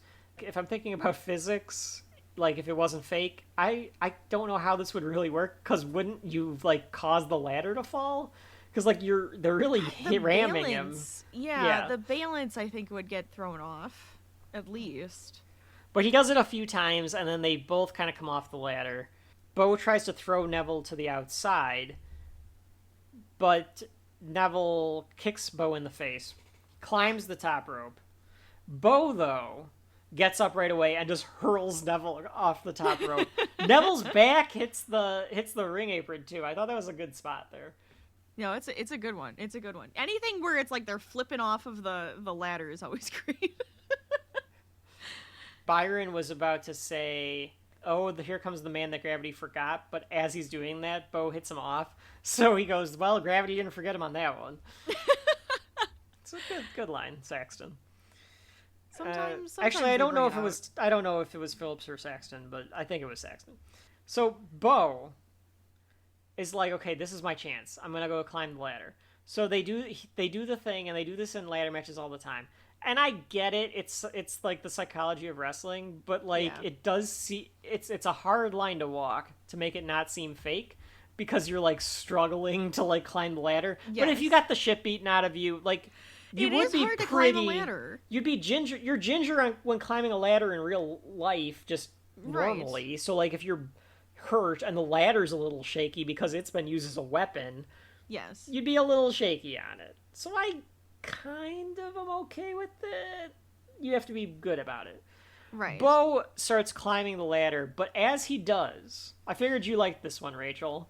Out of nowhere, Neville just jumps from outside of the ring over the ropes. Yes. And onto the ladder. And I think because Bo was holding the bottom of the ladder, it stays in place. Oh my god. It looks very cool. It's great. Very cool. Very cool. He passes Bo on the way up. So now Neville's trying to grab it, but Bo comes up, he starts clubbering him in the back, and he's going to German suplex him off this ladder, which I don't think I've ever seen, because I think it would kill someone. Probably. A great little spot for Neville there that was very clever. Bo goes off the ladder. He gets Neville into a powerbomb position, and he buckle bombs Neville into the ladder, which looks painful. Oh my gosh. Bo goes for a hit. Neville counters and power slams him into the ladder. Right. So now, Neville everyone's exhausted, including me and Rachel. And Neville is like, okay, I've got you down. I'm taking you out. So he tosses the other ladder out. He goes to the top rope, and he gives him now he calls it the black arrow, but he gives him the red arrow, which is a really fun looking, like, spinning splash. Yeah. I don't even know how to describe it. It's like a 6, 7. I don't know how many degrees he goes, but couldn't it's like, tell you. It's great though. But he does the black arrow into the legs of the ladder and Bo Dallas. NXT chants break out at this point, so they got the crowd back. They got him back. Yep. That's a sign of good, wrestlers. It's a really good move. The black arrow is an awesome move. Bo ends up rolling out to the outside of the ring. Neville climbs the ladder. The crowd is chanting yes, because that's what the crowds were doing in 2014. Want. And they do it now still. Yes. Yeah. Bo the guy with the yes shirt that I have on in the he's in the crowd. Yeah. Yeah. Bo rolls in and tries to climb, but it's too late. Neville has already got the belt, and he flew is the up champion. that ladder. Yeah, I like that. Yeah, I like that it was like his last chance of adrenaline or something like that. Regal says it's nights like this that make him proud to be in wrestling, and that he got to see a star made tonight in Neville. The smoke pyro is going off as Neville sits on top of the ladder, and they declare him the face of the next generation. Well, he got to be the face of NXT for a while. And now he's the bastard in AEW. Right. They were asking for no more Bo, and now Neville is the champ, says one of the announcers. He celebrates on top of the ladder as they do some replays of everything. Regal says he's proud of Neville. He's proud of being in NXT, and he's the 4th NXT champion, because the first 3, like we said, Seth Rollins, Big E, Bo Dallas, and now Adrian Neville. They show John Cena. Yeah, just John Cena in the crowd applauding. Okay. John Cena, if you take him out of the context that John Cena is supposed to be in, which is a professional wrestling ring, or in his professional wrestling attire, which for those of you that don't know consists of an oversized t-shirt and jorts. And sweatbands. Yes. And usually a hat. Usually, yeah. If he's not wearing that, he is an odd-looking man. I will also accept the Peacemaker uniform, but outside of that, he looks so weird. And this is no different.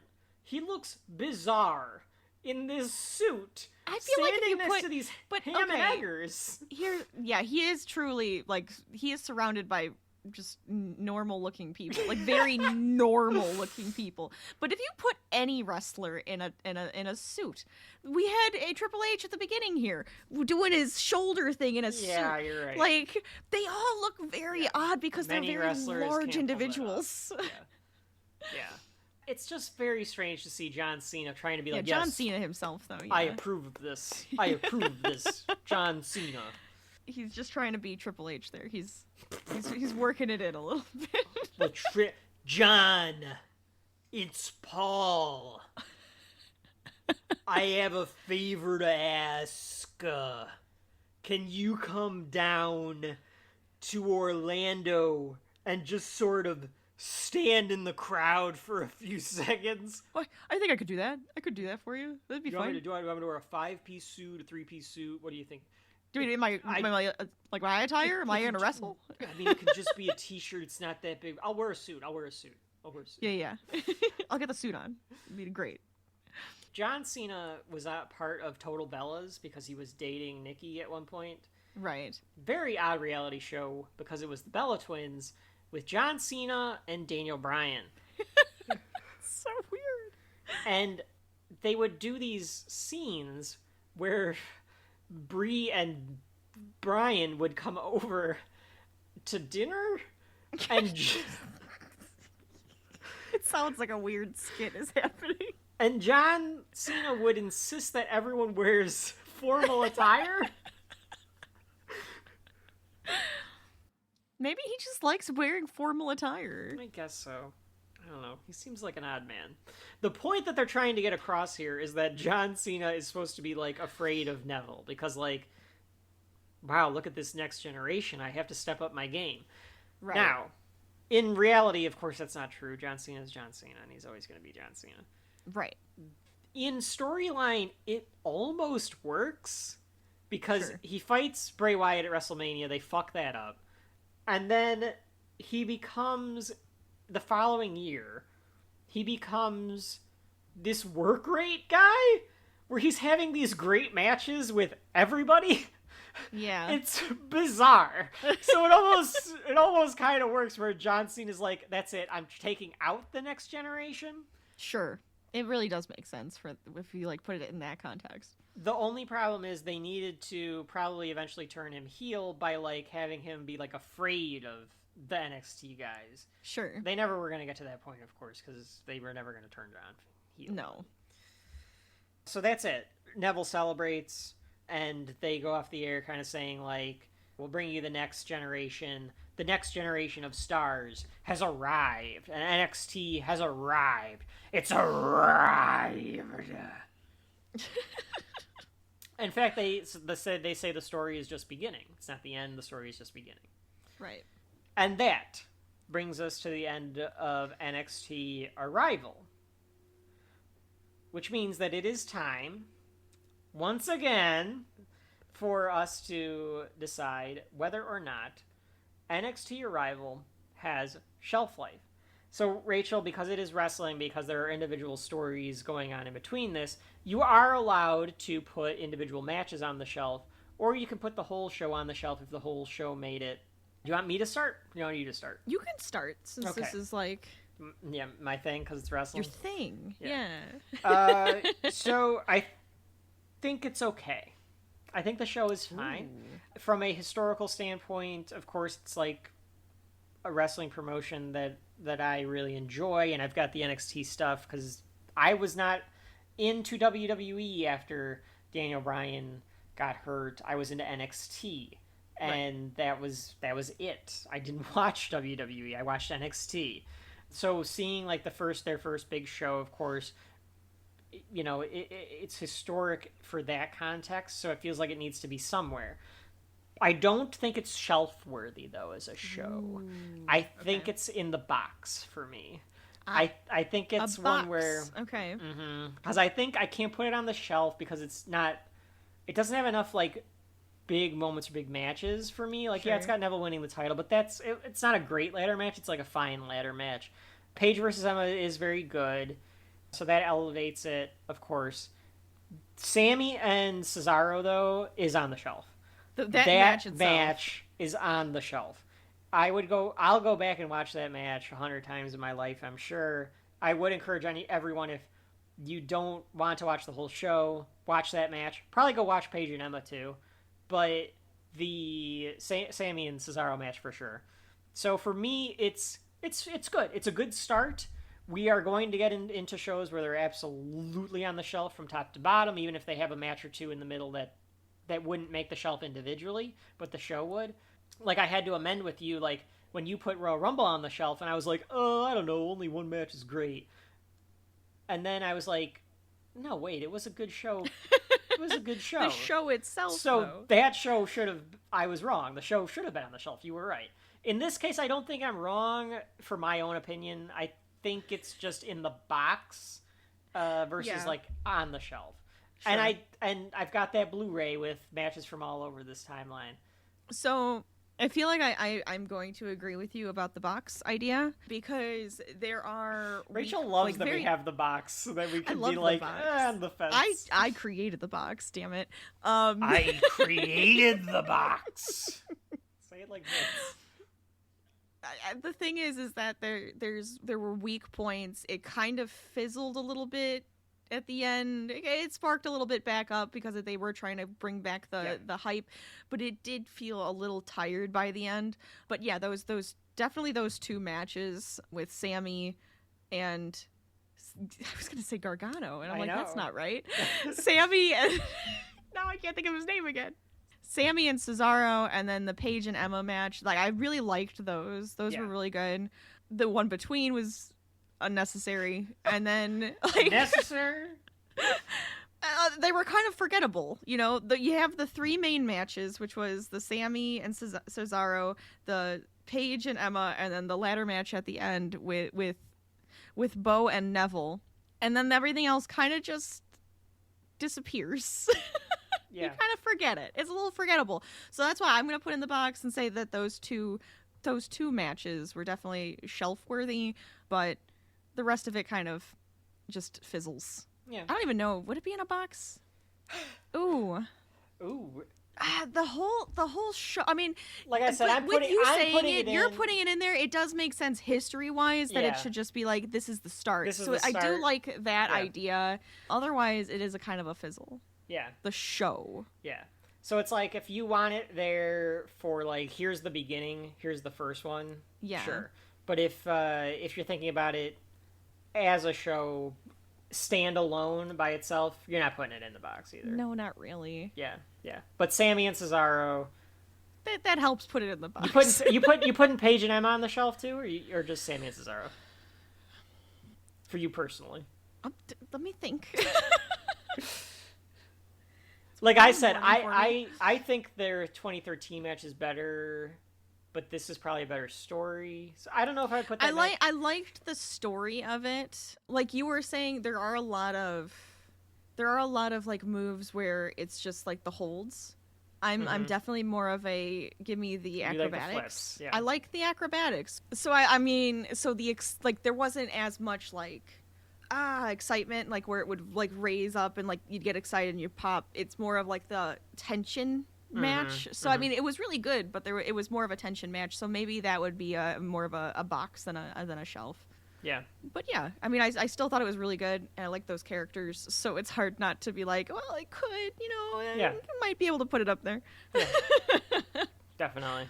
Yeah, it can be in the box. We've covered it. We have covered our first NXT show. I have no idea how that was going to go, but there are podcasts out there that covered NXT as it happened. I don't know if there's anybody out there doing a retrospective yet on NXT. So that'll be an interesting thing. We, of course, will continue covering NXT in future episodes. We'll come back to wrestling in future volumes, of course, as well, but we'll see what's next on the list for us when it comes to wrestling. Probably not NXT. It might be a double turn in the future here. We'll have to see. Yeah. So, that was NXT Arrival. Cross it off the list. Throw it off the shelf. It's in the box. I'm McKevin. And I'm Rachel. And this is Shelf Life.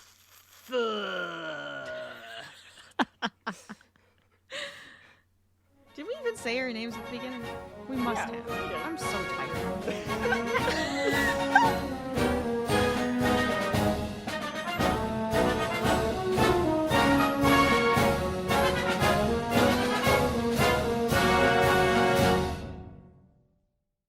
Do you have a glass? I don't drink out of bottles.